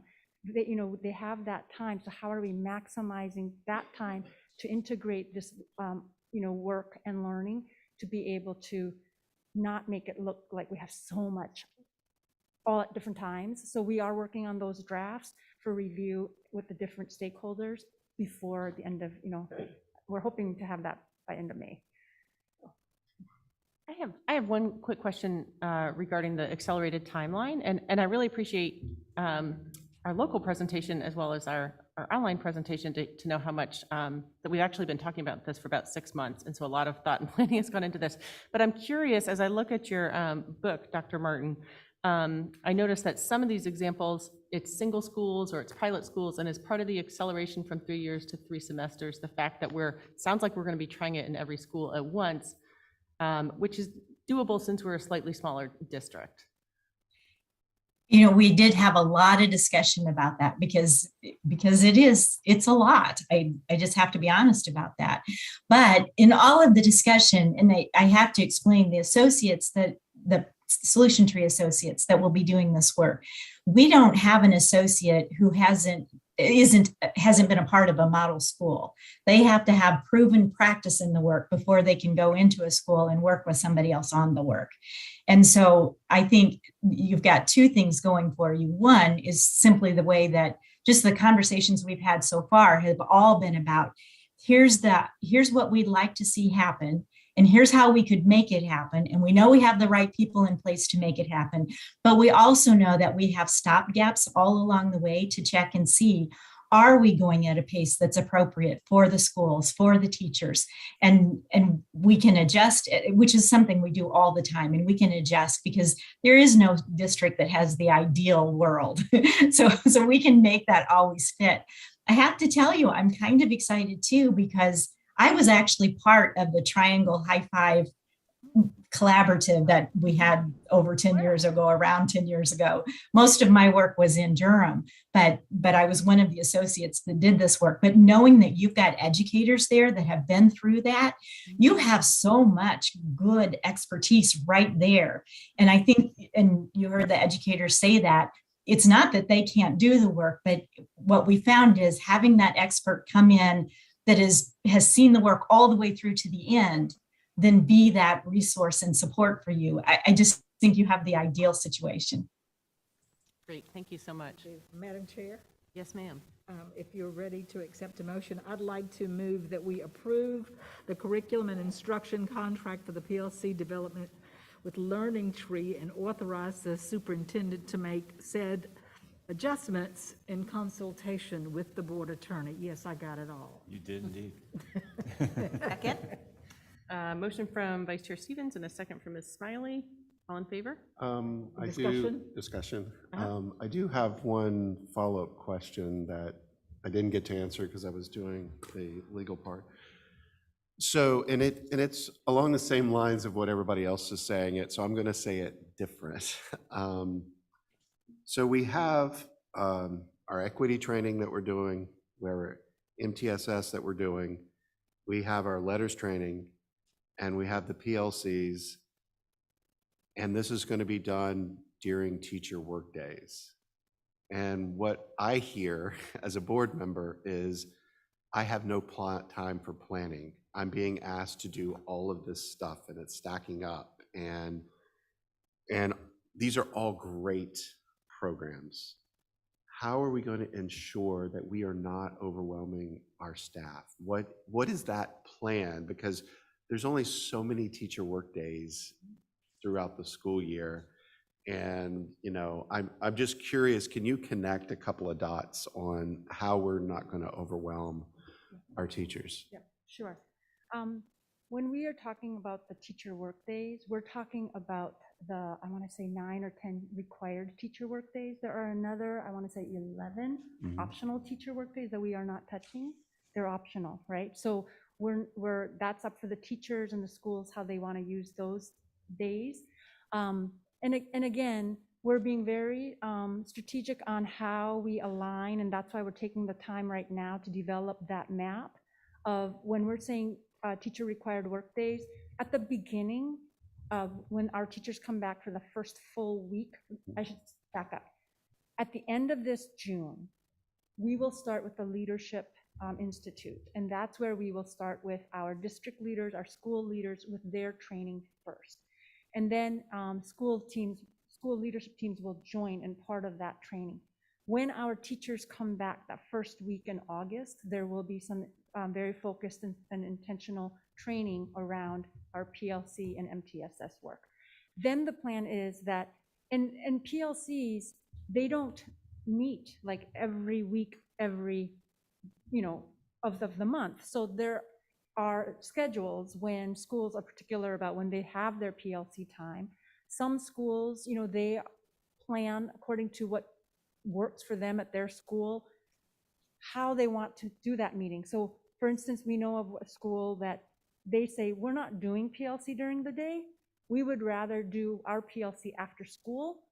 And that's our trade-off, is so that during the day we have our planning time, and then it's our after school time that we will do PLC. So like they decide that at the school level for what schedule works for them. And sorry. And then it's, sorry, I'm choking on my own spit. Okay. So it's during the PLC time. It's integrating, sorry. Do you need some water? Yeah. This one is not open. This right one is here. not open. Here's one that's not open. This is not open. Actually, I have one. This is not open. Well, and if I could jump in for just a You second. got one, you got one now. It's fine, he said it. Go ahead, Dr. Blair. Thank you for the question, Mr. Go ahead. I love it. We can just pitch in. That's great. Get in there. There's nobody up here who can say that we're going to make things easier for anyone. There's no use in being anything but transparent at this point. Our job at Central Services, as we have all said throughout this school year, and before that, is to provide products, services, support, and improve policies and procedures. In this regard, our staff needs a win. And when I say a win, they need to see their students learning, and that's only going to happen through the collective efficacy that we build together. The letters training, any curriculum that we are rolling out is the what. But how that's going to happen, how we're going to make sure that that curriculum is learned by students is the process work, and that's work that I've been doing with school leaders. But it continues to hit on this wall of a lack of ability for our teachers to work together collectively to lighten the load for each other. As our teachers continue to work in their classrooms to plan lessons and deliver that instruction siloed, not just because of the lack of training, but also the lack of time, they are getting more and more frustrated. We've got to help them with improved processes and training to ensure that they can be successful by their work with one another.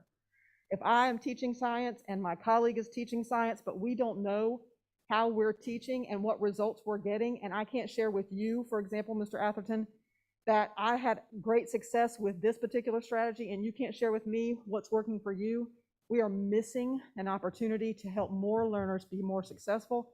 And as a professional, we're not helping our professional educators feel fulfilled in their work, and for the reason that they got into this work in the first place.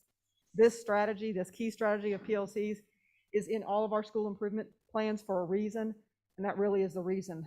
Our teachers want to have the opportunity to know the processes that are going to help them be more effective and more efficient. When they are working all weekend long and in the evenings looking for lessons and trying to figure out what learning is supposed to look like, if we are doing that together during school time, in their planning time, then we are more efficient. This professional development is going to help our teachers to do that more quickly, more efficiently, and more successfully for student learning. Okay, and I want to step in and say something. PLCs, it is not a program. It's a way of life. It's a process. Yeah, within the school building. And in the long run, when done right through experience, I've seen some of these programs that we're trying to lift, it makes it easy. It makes it easier for the teachers to lift it, it makes it easier for administrators to lift it. Yeah, I just for clarity, I have no concerns about the program. I think it's wonderful. I've gotten great feedback. As many have said, you know, the reputation precedes. My only concern is when I was looking at the actual training, it's days, you know, it's a day long, and I'm thinking, you know, but the following question I had was, since it's starting in June and we're having principals and other leaders from the school, do we need to look at allocating money for people that are only 10-month employees versus 12? If they're all going this way, we can all converge on that. I can't speak to that question exactly, but to say that we have been having conversations about the work that we're going to do during summer leadership and thinking about compensation for that. We're just not ready for that question to come to the board for approval. I also want to address the question that was asked about the social and emotional learning curriculum, as well as English language arts, which has not been brought before the board yet. The question is, how are we going to do all of that as well? The most important thing that we are working on from our student services point of view is when that curriculum is selected, is asking teachers, how will we implement in year one? So not student services telling them how it will be implemented, but them telling us, what's the most effective use of our time in year one of this curriculum implementation to help you be more successful with students? So they will know the scope of the curriculum because of the presentations that are going to be done and their ability to evaluate that curriculum But once we've done the evaluation and we bring that to the board for approval, the next step will be for them to tell us, what is year one implementation going to look like, year 2, year 3, maybe year 4. We're going to go slow to go fast with that curriculum. And I would say we would have to with English language arts in the same way because we do have so many things. They've got to help us make those decisions. I hope that's helpful. No, perfect, thank you. Thank you. Okay, so we do have a motion that's been seconded. Any further discussion? Great. All in favor? Aye. Any opposed? Thank you so much for your time and attention in And presenting thank you this. on behalf of all of our teachers and our school and district team. Greatly appreciated. Thank you. Can I, Madam Chair, if I could make a comment, I just am thrilled that this was brought before the board, and so thank you for that. Yep, absolutely. Okay. I love it. We Rhonda have- is here. Let's see, we've got 4 more topics tonight. So we will do our best to keep it tight and welcome Ms. Rath. Yes, Dr. Felder, did you want to say Yes, something? I just had a few comments before we turn things over as Ms. Rath gets her things together. And I know time is of the essence here, but I just wanted to note that as we continue to navigate this budget season, we are maintaining a laser-like focus on the whole child, our student achievement, their social emotional well-being. And this requires each and every single one of our OCS staff persons, from our bus drivers who greet our students in the morning and get them to and from school, to our child nutrition service workers who ensure that our students are fed, to our custodians who ensure that the environment is conducive for teaching, learning, and working, to our teachers, our school principals, et cetera. And so, so as we navigate through this budget season, we also, and keeping our focus on this whole child, we also want to ensure that our staff are compensated for the incredible work that they do each and every day. So tonight, we are presenting the approval for the FY 2023 local operating budget. We are also sharing the proposed spending plan for the additional $631,000 from the online sales tax revenue, as well as the recommended teacher and instructional support additional stipend and from the supplement that the state funding has allocated. So that's a lot. So at this time, I'm going to turn things over to Rhonda Rath, our Chief Finance Officer, who's going to walk us through all of those areas. Thank you, Rhonda. Thank you, Dr. Felder. Good evening, everyone. As you know, I always kind of like to give context of what our budget looks like in the current year before we start talking about what we're going to be looking like for the next and upcoming year. As you can see here, let me start by saying this does not incorporate capital, nor does this incorporate our enterprise funds because they are outside of this. And as you can see here, the largest source of the funding for our district is the state public school fund that currently funds 47% of the district's budget. Next is 33% is provided by our Orange County local government, and that's the piece that we're going to be talking about primarily this evening, is what our request will be to those commissioners for funding for the next school year. As a result of the infusion of COVID, you can see that a much larger portion than typical is funded from the federal grants. 16% currently. Normally, it's more like 4%. And then the remaining 4% is fund balance appropriations that have been approved by this board. Since we presented the superintendent's recommended budget in early March, the Department of Public Instruction released its enrollment projections. OCS is projected to have an average daily membership of 7,182 for the upcoming academic year. We had been projecting 7,100. So this nets to an overall decrease of 117 students. Charter school enrollment has increased 32 students. to get us to 951, and those are actual numbers, they are not projections. Our out-of-district has increased 2, and that gives us a grand total decrease of 87 students for the upcoming academic year.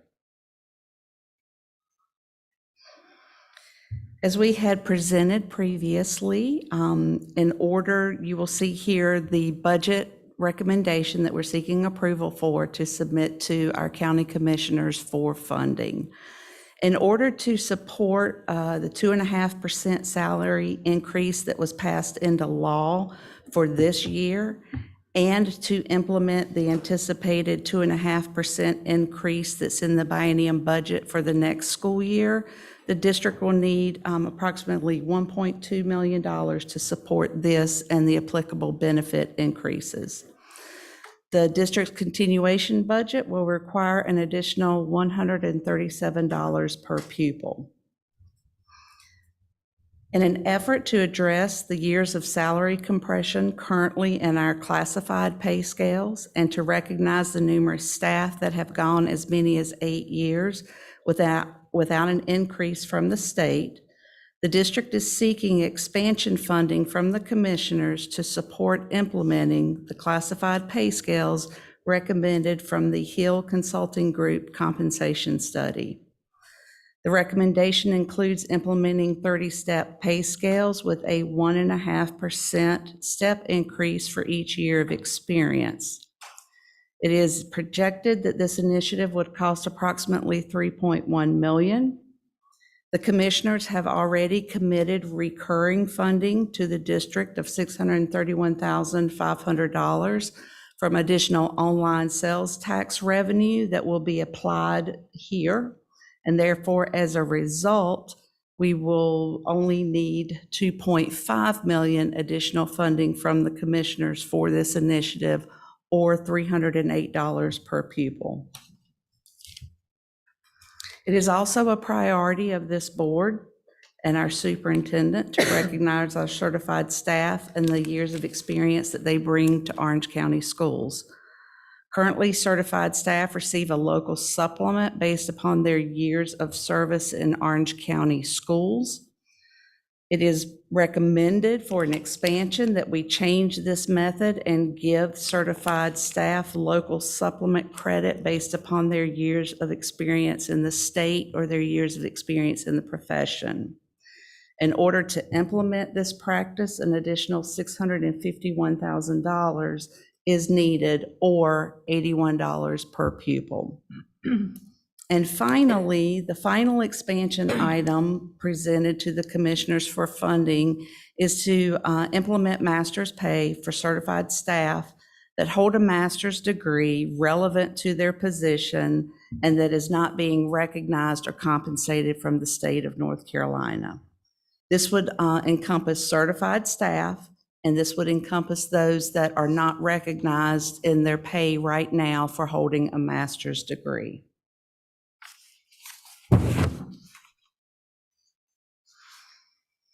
It's been asked a few times recently what funding has looked like in the past year. So here I wanted to share the view of what funding has been from the commissioners for our school district for the last 6 years.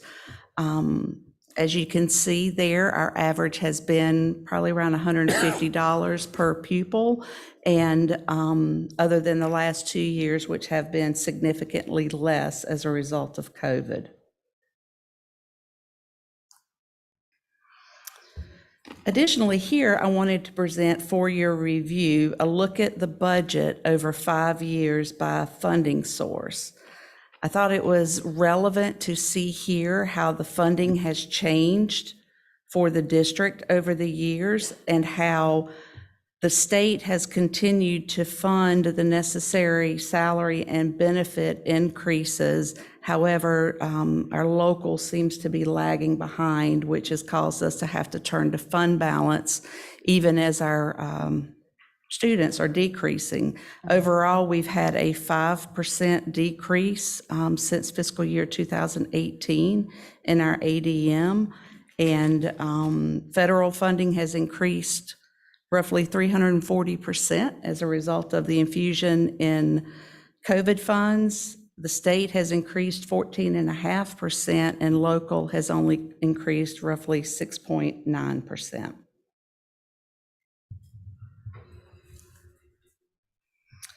Next, we will talk about fund balance. Typically, well, not typically, fund balance is calculated at the end of the year when we close our books. It is representative of the budget that is unspent for that fiscal year. When we began our fiscal year that we're currently in right now, our audited fund balance was $6.6 million. As you can see here, the board has approved appropriations that total $4.2 million for the items listed here. That leaves $2.3 million unassigned fund balance. The 5.5% that the commissioners like that's in policy for us to hold in fund balance is approximately $1.3 million. And I do also want to point out that the local payroll for 1 month is approximately $2 million.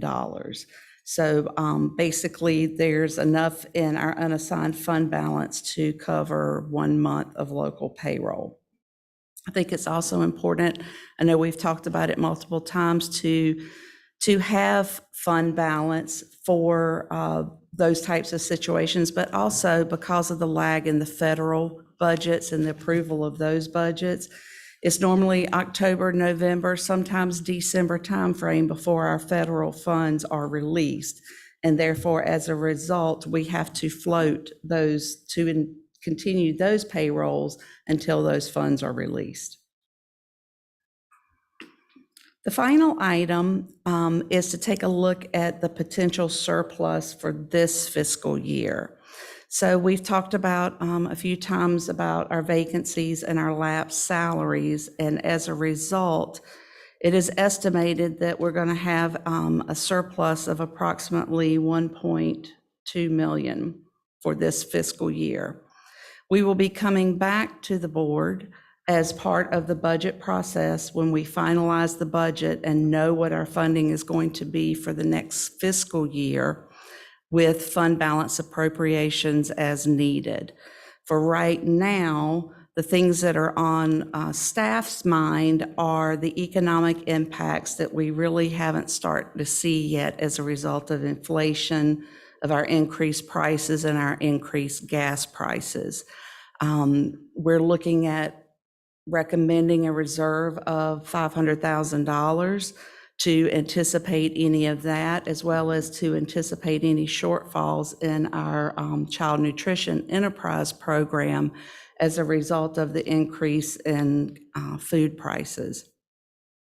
Another item that staff are currently working on and talking about that we will bring back to the board is potential for recruitment bonuses for those as we have bonuses that the board approved out of ESSER funds for hard to recruit areas. They were for specific positions. We're looking at that now, and we'll be bringing back potentially for consideration recruitment bonuses of roughly $660,000 for those vacancies that the district currently holds. So as a result, that would bring that surplus to more in line of $100,000.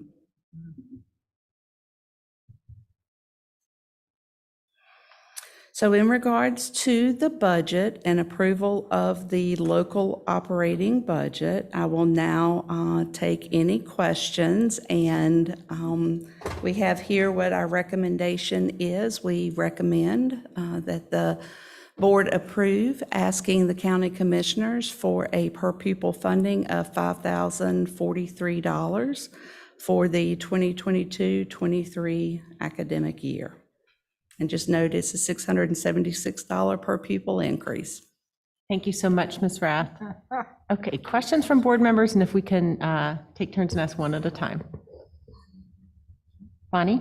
This is a great presentation. Thank you. Really great presentation. I have a question about the fund balance. And I'm looking at just some of the questions like the hotspots, the family liaisons, the teacher work days, the maintenance technicians. Have these expenses for next year been moved into our budget, or are we going to continue to carry them in the fund balance? We're moving everything that we can into the continuation budget, and the intent is for those recurring items for them to be funded in the continuation budget. Okay, so it's an additional burden that you've absorbed in the continuation budget. Great. Other questions? Sarah? I have a suggestion. If we do the per pupil funding history slide for the commissioners, so last year, this school year, they did give us a $0 increase.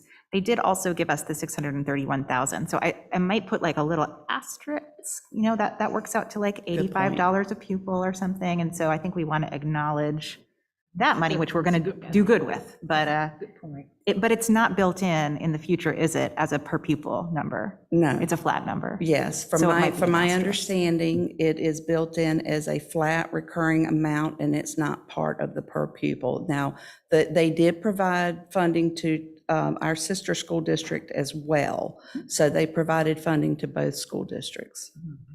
Okay, great. Thank you. Other questions or comments? Can I say, that's a good point, Sarah. I believe it's worth acknowledging that we received it. I agree, thank you. Yeah, yes. I'll make sure that that is updated. Right, thank you. And I don't have any questions because you were thorough. The budget committee meeting that we had last. That's right. Actually, we had a majority of the board there. So we all have heard this. Thank you very much, Yep. Rhonda. Thank you so much for all your labor and all the different iterations that I know you have put together for us and for everyone's collaboration. Correct. I move to approve the submission of this local budget request. Second. A motion from Ms. Smiley and a second from Ms. McKenzie. All in favor? Aye. Any opposed? Great. Thank you so much. Thank you, Rob. All right. Okay, what's next, Ms. Rath? So next, let's talk about the additional sales tax, the $631,500. And we're going to talk about a recommended plan for that. We had brought before the board several months ago a recommendation to utilize these additional funds to address the classified salary study and to utilize the funds in some way to support making an impact there. That was also taken and provided to the commissioners, and we got the okay to do that. So now we're back before you to get specific about how we would recommend that these funds are utilized. So we would recommend for consideration to implement the Hill Consulted recommended salary scales with a 0.3% step increase for each year of experience. It is estimated that this will cost approximately $560,000. We also recommend that we implement the Hill Consultant recommended principal supplement and additional supplement for years of experience as a principal. This is estimated to cost the district approximately $30,000. It is from discussions in the budget committee meeting, it is recommended that we utilize the remaining funds to provide an additional local supplement to our school level child nutrition workers. So on our next graph here, this kind of indicates the populations and the people who will be impacted and an average increase. And I think it's important to say a couple of things. First of all, this is classified staff. This is does not encompass child nutrition or after school because those are enterprise funds. And this does not include bus drivers because of the salary changes that were already made previously to our bus driver pay scales. This does not represent anyone who is paid on an admin scale. So this is only classified staff. The middle column, the 0.3% increase, reflects the 560,000 and how it is broken down among the various groups. It's important to point out that the final column of the 3.8% average increase is just that, it's an average increase for those groups. That please don't anyone walk away thinking that that is what, if you're in any of these groups, that is what your increase is going to be. This is an average, and the actual increase will be based upon your years of experience and what pay scale that you are on. So now I will take any questions or have any discussion for this plan. Okay. Who would like to begin? Will? So thank you so much, Rhonda, for all your work. And the Budget Committee has mentioned. I have two questions. The first one, when you say you were implementing the Hills recommended salary scale, that's going to be 29 steps? Yes. Okay. And the other question I had is, if we funded the principal supplement outside of this 631K, is that possible to give the nutrition workers the 70,500, which would give them a much better increase in their pay? Is that possible? Yes, the board would have to approve a fund balance appropriation for those funds, and that is always an option for the board. And that would be for the 32,000? Yes. I'll just say it, I'm very willing to do that, especially for our nutrition workers.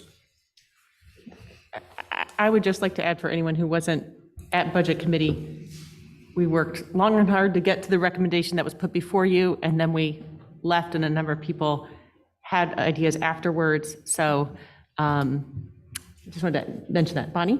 Yeah, no, I mean, it's been quite a slog to get through all this for the last few months.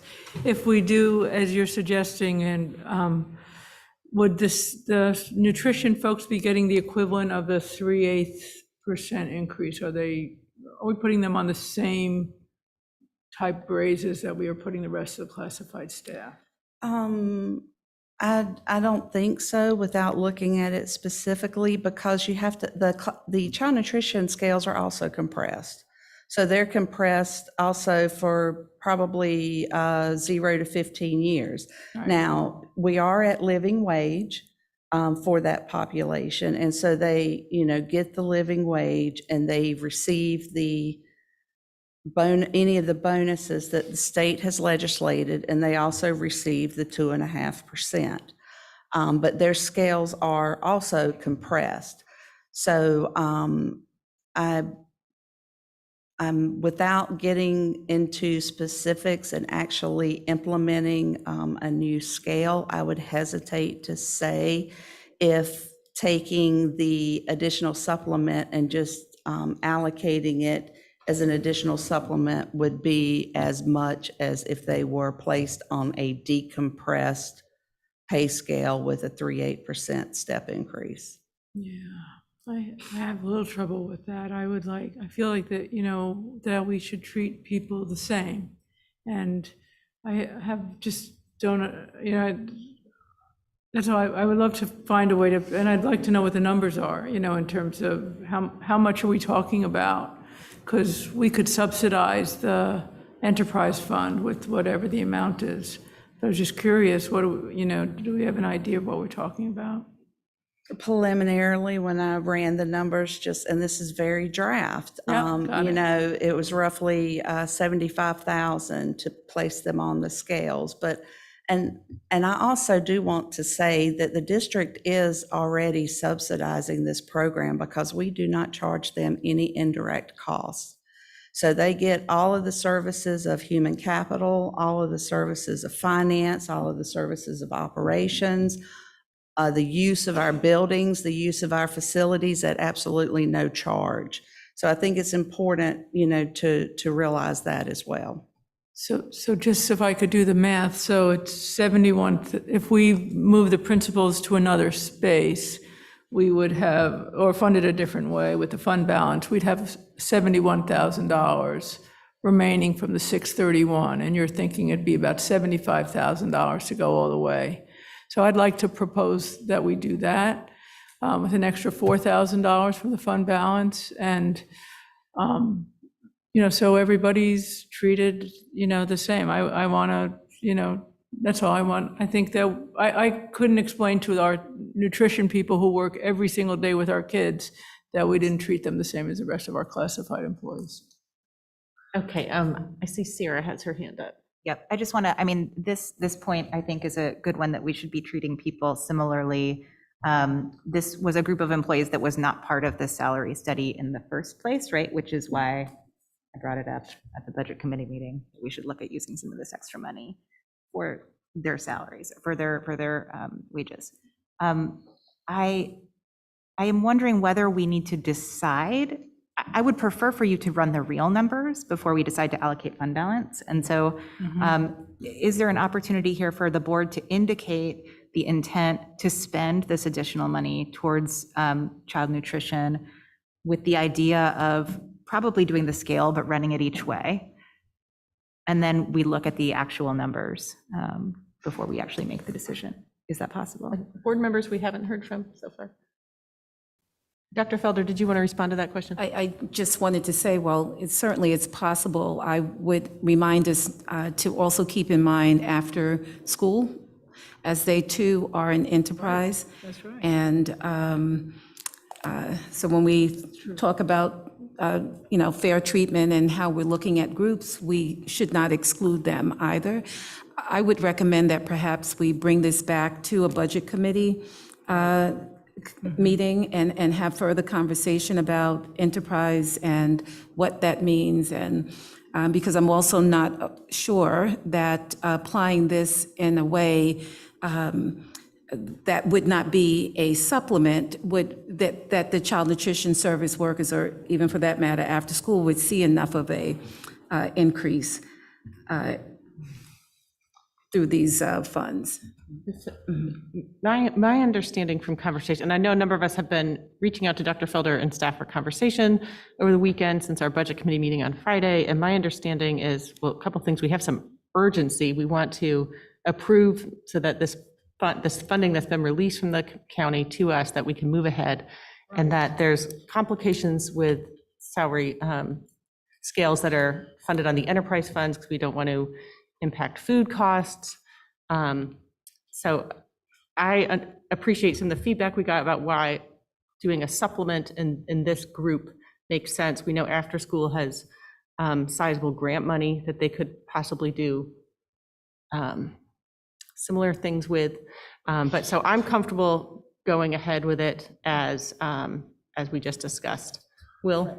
I am too, and I just, back of the envelope calculation is, if there's about 48 people with the 70,000, it's about 1468, 75 per person if it was flat. And I think that would be a very significant change per year. And I did.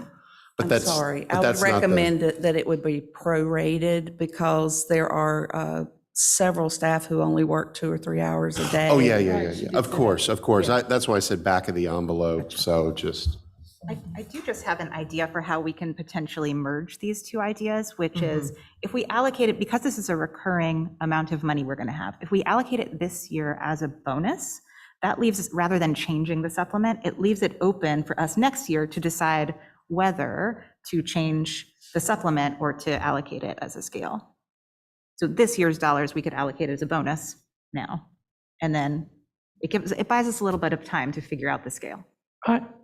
It affects people's benefits, it affects their retirement. We are trying to deal with a long-term salary compression problem.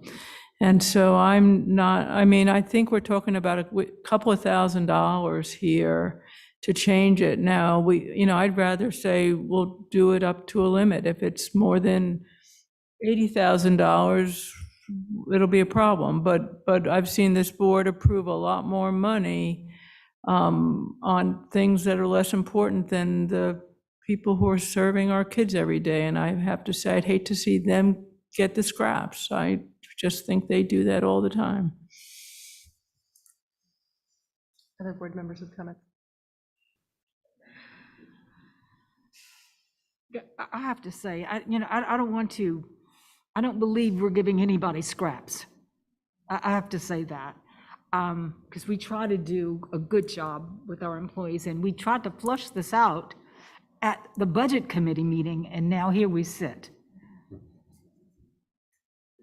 And we left the nutrition folks off. We just have to say, here we sit, we left the nutrition folks, they didn't get this, they're not getting the same raise as every other classified employee in the district. After school too. Well, but after school, we could do them with the grant. We have a grant to pay them, and we just put them on substantial increases because of putting them on full-time. So I'd be open to look at that. We return to using a show of hands, please, so we're not just having back and forth. I'm sorry. That's okay. Do you have something you want to finish, Bonnie? No, I just would like us to not leave them out. That's all. I'm really clear on that. Yeah, and my understanding is we're not leaving them out, but there's a different salary scale issue when we're talking about enterprise funds. That's a different complication, and so that's my perspective. So just to be. Hold on, Bonnie. Okay. Other board members with perspective they'd like to share. I like Sarah's idea of allocating it now so they get it. And then with the commitment of us figuring out what it actually is and how it affects. And that way we're not putting us in a place that we have to undo it later. And also that gives us the chance to see what the county's actually going to give us. And that could be part of a bigger conversation. Because I do agree with Bonnie, it's good to undo that. But I personally don't want to wait. We have waited since November, and now we're talking about doing that again. I'd rather allocate the money, they get it, and then we look at forward in the budget committee and what that looks like going forward and knowing what the county gives us. Just my thought. Further discussion before anyone makes motion? Hillary? I just also wanted to agree with Will and Sarah there, and thank you, Sarah, for bringing this forward to the board for discussion, because I do think it's really important that we are having this conversation. Bonnie? I just want to be absolutely clear that whether we do it with a supplement or we do it with a step increase, we're going to come up with a number for every staff person. So the mechanism that we'd use to come up with the number is less important than coming up with a number that's the same. I mean, it doesn't matter what, that's all. It's an algebra problem. It's not a, so I'm a little concerned that we're getting hung up in something. But I'm okay if we do that with the intention of revisiting that after the commissioners approve the budget, so that we can. Okay. And just for clarity, I'm talking about moving the principles and then having that. Okay, so we're all on the same page. Yep. Great. Thank you. Okay. So that was some discussion we needed to have, so that's important. I'm ready to entertain a motion. Motion to approve the recommendation with the principals supplements coming from the fund balance and the remaining coming from the 631 for the nutrition staff for this year. Second. And just for a point of clarification, do we need to clarify whether it's going to be an additional supplement or a bonus? Probably a good idea to yeah, since you raised the question, there was discussion over that point. As a bonus. Okay. So there's a motion for Mr. Atherton and a second from Vice Chair Stevens. And I have one more discussion point, which I realized I didn't have before, which I think one of the other really important points, Ms. Rath, as we communicate to staff that we've talked about, is that with this and with the funding from the commissioners, this is going to place people on a step on the scale. It's going to adjust their salary for now, but it may not, they should not have an expectation necessarily of being able to move up 0.75% a year. So what we're doing is we are decompressing it, putting people in those places, but we've talked about the need for the recurring funding in order to continue those. And I think, especially with this population, if they're not as used to those steps, I think that point about like the shift in the scale is important. And I just need a clarifying point. So we're intending to spend the full 631 on the raises for the nutrition staff, and if there's an excess over the 631, 631 is a recurring number. So we're just going to give them a bonus? I'm Is that sorry, the way you I'm just- worded it is not right. We are I'm just- not giving the nutrition staff 631. No, I'm sorry, I'm So sorry. we're- But there's $71,000 left after the 560. There's $71,000 left, which we will allocate to raises for the child nutrition staff. And if we have to go over that, then we'll do it with a bonus. Is that what we're saying? No, sorry. So the motion is to approve the 3/4%, Right. 3/8 for all of the classified staff that were identified, to move the principals to fund balance, and the remaining amount to give to the nutrition staff as a bonus this year. And then that would let us go into budget committee and determine which method makes sense after we get the counties. With an intention to ultimately Make it give reoccurring. recurring raises to the nutrition, to use the money for recurring raises. Yep. Okay. Okay, so there's a motion from Mr. Atherton, a second from Vice Chair Stevens. All in favor? Aye. Any opposed? I, Oh, go ahead. Is that the intention without having a discussion first? Because there are, when you, child nutrition services and after school, again, are enterprise. Right? And so I would just hope we can have a discussion first, because the board would need to make a commitment to, if we go that route, what that will look like. So will we need to, at some point, raise meal prices, or the cost for after-school care that families contribute? That's No. Yeah, we could talk, we need to Yeah, talk that's why about it, I'm but we thinking wouldn't have to do before we that. make that commitment, I just think the board Right, should but have a. we wouldn't have to make that commitment, but we as a board always have the opportunity to subsidize the enterprise funds without, we could have done, we always have the option to subsidize the enterprise fund with general funds and not raise meal prices. The motion on that, it does not contemplate that. Right. This- That does not. as I understand, The motion on to be voted on We're okay. suggests that for child nutrition staff, for the time being, it would be in the nature of a bonus with further discussion with staff and the board at a later date about what and whether to do on an ongoing basis. Correct. right, the motion had none of the Correct. other part, Right. Dr. It's Felder, nothing so of just that, for yeah. clarity Okay. for you, we did not, Just wanted to be clear. Okay, sorry. okay. All right, so all in favor? Aye. Any opposed? Wonderful, thank you so much. Okay, and actually, before, Ms. Rath, we continue, we actually need a motion to extend the meeting perhaps by 15 minutes. God. All right, I'll move to extend this meeting for 15 minutes only. Thank you. A motion from Ms. Stevens, a second from Ms. McKenzie. All in favor? Aye. Any opposed? Great. Please continue. Okay, the final item here for discussion and approval of the board is in the budget bill that was passed in November. There was an appropriation for an additional supplement for certified teachers and certified instructional support. Our portion of that was roughly $360,000. The guidance states that it is up to each local board to determine how they would like those funds to be distributed. The guidance also states that these are recurring, but they are not guaranteed to be recurring at the same level as they are this year. Therefore, looking at the guidance and the populations that this would impact, and again, this is only for certified teachers, certified instructional support, and this is only for those staff who are working in a school. The legislation says it cannot be utilized for any central office staff or any district level staff.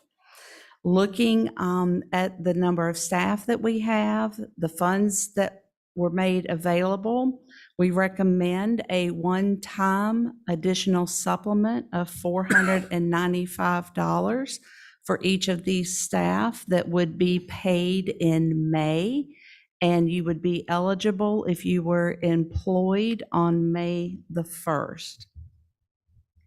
We would revisit this each subsequent year as funding becomes known and is released to the districts, because we are not guaranteed to receive the same amount of funds each additional year.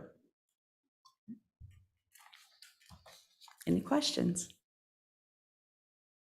Comments or questions from Ms. Rath? I don't see any. Motion to approve? Second. So a motion from Ms. Smiley, a second from Ms. McKenzie. All in favor? Aye. Any opposed? And do we also have the child nutrition services meal prices, Ms. Rath? No. Oh, we don't? Oh, that's gonna be Mr. Obley. As Mr. Obley's coming forward, just want to thank Mrs. Raff Yes, for ma'am. all of her hard work and efforts. Oh, yes. Yeah, absolutely. Deserves a round of applause. So good evening again. We've got Sarah Pitts, our Director of Child Nutrition Services, on the call as well. She could not be here this evening in person. And so Sarah, welcome. We'll go ahead and kick off and just say these wonderful individuals you've been talking about, as we discussed last month, to serve well over 600,000 meals this year alone.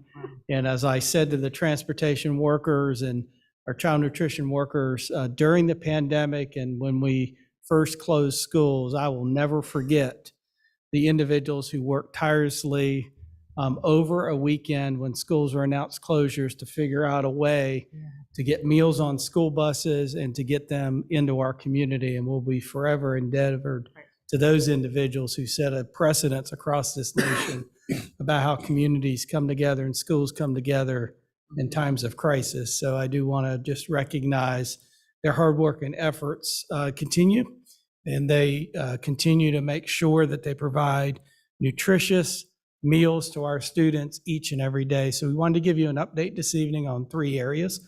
One is our meal pricing for next year. It's continual for the administration each year to come before the board and discuss meal prices for the upcoming school year, so we can go ahead and notify our families. And so we want to do that this evening. We also want to give you an update on our meal program services over the summer months and give you an update on the U.S. Department of Education and U.S. Department of Agriculture waivers that will have an impact to our program. So Sarah, with that, I'll go ahead and turn it over to you. Just let me know when you need me to change slides. Okay, thank you, Mr. Opley. So good evening, Chair Doyle, board members, Dr. Felder, OCS staff members, and members of the public. The first item for discussion tonight is Child Nutrition Services meal prices for the upcoming school year, which will become effective July 1st, 2022. Included in the agenda is information on Section 767 of the Consolidated Appropriations Act of Public Law 1770 as it relates to child nutrition service meal prices. The intent of this act is to ensure that sufficient funds are provided to food service paid lunches. As it states in 767 of the Act, school food authorities will not adjust meal prices for paid lunches for the upcoming school year due to a positive balance in the nonprofit account as of December 31st, 2021. And I can say that due to additional supplemental funding received as a result of the pandemic, that the Orange County Schools Child Nutrition Services ended 2021 with a positive balance.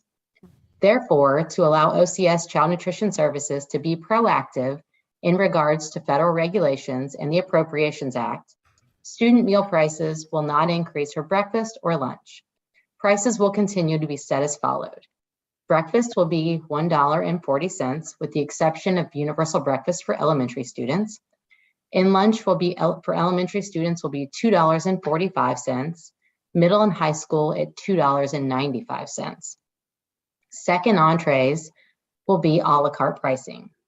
Our a la carte pricing and supplemental sales may have to be adjusted this year based on the vendor rate and cost increases. The grocery contract for the 22-23 school year has not yet been approved, so we might have to adjust those at a later date. Next slide, please. So even though food and supply costs are increasing, OCS child nutrition meals will continue to be a great value. School nutrition meals are nutrition rich and include low-fat dairy, whole grains, lean meat, and an assortment of fruits and vegetables for students to choose from on a daily basis, as required by the USDA. OCS follows the National School Breakfast and National School Lunch Meal pattern for meal components, minimum and maximum calories, low fat and sodium content, and documentation regarding these meal patterns was attached to the agenda for your review. Next slide, please. The second item for discussion is summer school updates. The Appropriations Act of 2022 did not extend the pandemic waivers, which allowed the USDA flexibilities and contingencies to service program participants in their nutrition programs. When the waivers expire on June 30th, 2022, the USDA will no longer have the authority to provide the higher summer food service program reimbursement rates. Allow all schools to serve free meals to their students, allow the meals to be served in non-congregate settings, or extend the other broad regulatory flexibilities that child nutrition programs have relied on for the last 2 years. So what does this mean for Orange County schools? It means that we are going to get lower federal reimbursement for the upcoming school year, that our students and families will no longer receive free meals unless they qualify for them, with the exception of the universal breakfast for our students, our elementary students. Meal via curbside pickup will no longer be permitted, and students may only obtain meals during set meal times. All Orange County Schools families are encouraged to complete a new meal application as soon as July 1st, 2022 for the upcoming school year. Our concern is that this is going to impact food insecurity for our OCS families who have been utilizing these free meals for this school year when these waivers cease. Next slide, please. All students who are attending one of our many summer programs will be provided meals. School site demographics and USDA eligibility will be utilized to qualify school sites hosting summer programs for free meals. The district is requesting the use of ESSER funding to supplement student meals over the months for non-eligible sites. Parents and families will not be asked to pay for breakfast or lunch meals for their students who are attending our summer programs. Orange County Schools Child Nutrition will continue to work with the community partners to establish additional feeding sites. Sites this year will be limited to area eligible locations and will require students to consume foods on site. Once locations are approved, an update will be sent to the board, our families, and community partners. Next slide, please. So tonight, the superintendent recommends that the Board of Education receive for information the student nutrition meal prices for the upcoming 22-23 school year to be effective July 1st, 2022 as $1.40 for breakfast, again, with the exception of the universal breakfast for elementary students, and lunch to be set at $2.45 for elementary students and $2.95 for middle and high school students. The superintendent also recommends that the Board of Education approve that students attending summer school or programs at Pathways Elementary be eligible for breakfast and lunch at no cost. Cost to the district would be approximately $9,000 for food and supplies, to be funded by ESSER, with an additional $11,000 in reserve to cover other non-reimbursable meal expenses. Are there any questions at this time? Sarah? Thank you so much, Ms. Pitts. I have a couple. I'm just going to ask the first one and see what other people have. So the summer meal community sites, you mentioned that we don't have any right now, but that you'll come back to us as we approve those. I know that those had been a big success in the district in terms of when Ms. Valerie Green was here, sort of growing the number of sites and the number of kids that we were reaching over the summer through the community centers and all of these other places, the Fairview Garden, all those spots. Are you sort of waiting for folks to come to you? Are you do you have the list of places that used to do this and are reaching out to them? Like, how are you sort of making sure that we reach as many kids as possible? Yes, ma'am. I have reached out to all the sites that we have used in the past. I have heard back from 2, so we are working at setting up logistics for those. And I've reached out to a couple different agencies. We were kind of holding at this point to see what the government was going to say about the upcoming sites. And now that we have the information, we'll begin reaching out again to see if we can set up more sites. Thank you. Other questions? Will? So I know it's been challenging for us to get families to fill out the free and reduced forms, especially since everything's being subsidized. And I think when we saw our last update, the numbers were significantly down from pre-pandemic, if you will. And it's clear that the needs have gone up. Do we have a strategy around how we're going to engage them and we don't end up in a scenario where Title I funding and other items are in jeopardy? Yeah, so thank you for that, because it's more than just the child nutrition program, as you mentioned. It includes federal programming. It includes technology for E-rate, for reimbursements for technology and other programs within the schools. And so with the communication this evening and now having the information just coming back that the waiver had not been approved, I think folks were hoping the waiver would be extended and there would be a push in Congress, but it hasn't occurred. And so we have several communications that are going out. We're meeting with the team next week on summer programming, and we will start communicating with families, not only about child nutrition services, including lunch applications and the importance for that, but transportation for next year. There's a variety of informational items that will be going out to families starting this month. And so we'll work through our typical communication channels. We also will employ, as you talked about earlier, your family liaisons and the individuals in the schools to assist with that. Our community outreach through our partners, our programs, faith-based, flyers, whatever we can do in the community, as well, to make sure that our families are aware and individuals are aware. We still have new families moving into Orange County every day, and making sure they're aware and they understand the importance of completing meal applications. And what I would say to any parents listening or communicating with any of us or anyone in the community, as family situations do change. Individuals lose jobs, or their income goes down, or there's significant life events that happen to families. And at any point, that family can resubmit an application, and that application gets processed fairly quickly. And so I will say our child nutrition folks do not sit on applications, or there's not a backlog of processing applications. We're available, and we will take those at any point in time that there's a situational change. But right now, what we're talking about is, and that's part of the other reason why we want to emphasize no changes for summer meal programs. So parents understand there's time to get applications in, there's time before this change would go into effect, which right now would be the beginning of the 2022-2023 school year. And so as we looked at continuing summer programs, summer meals, it's a priority for food insecurity, but we also know helping families get those applications completed is a priority as well. And I know our principals and our schools, with back to school open house nights and packets, they'll have information going out as well. Other board member questions? Bonnie? It's funny, I think Melanie should have given her presentation after this.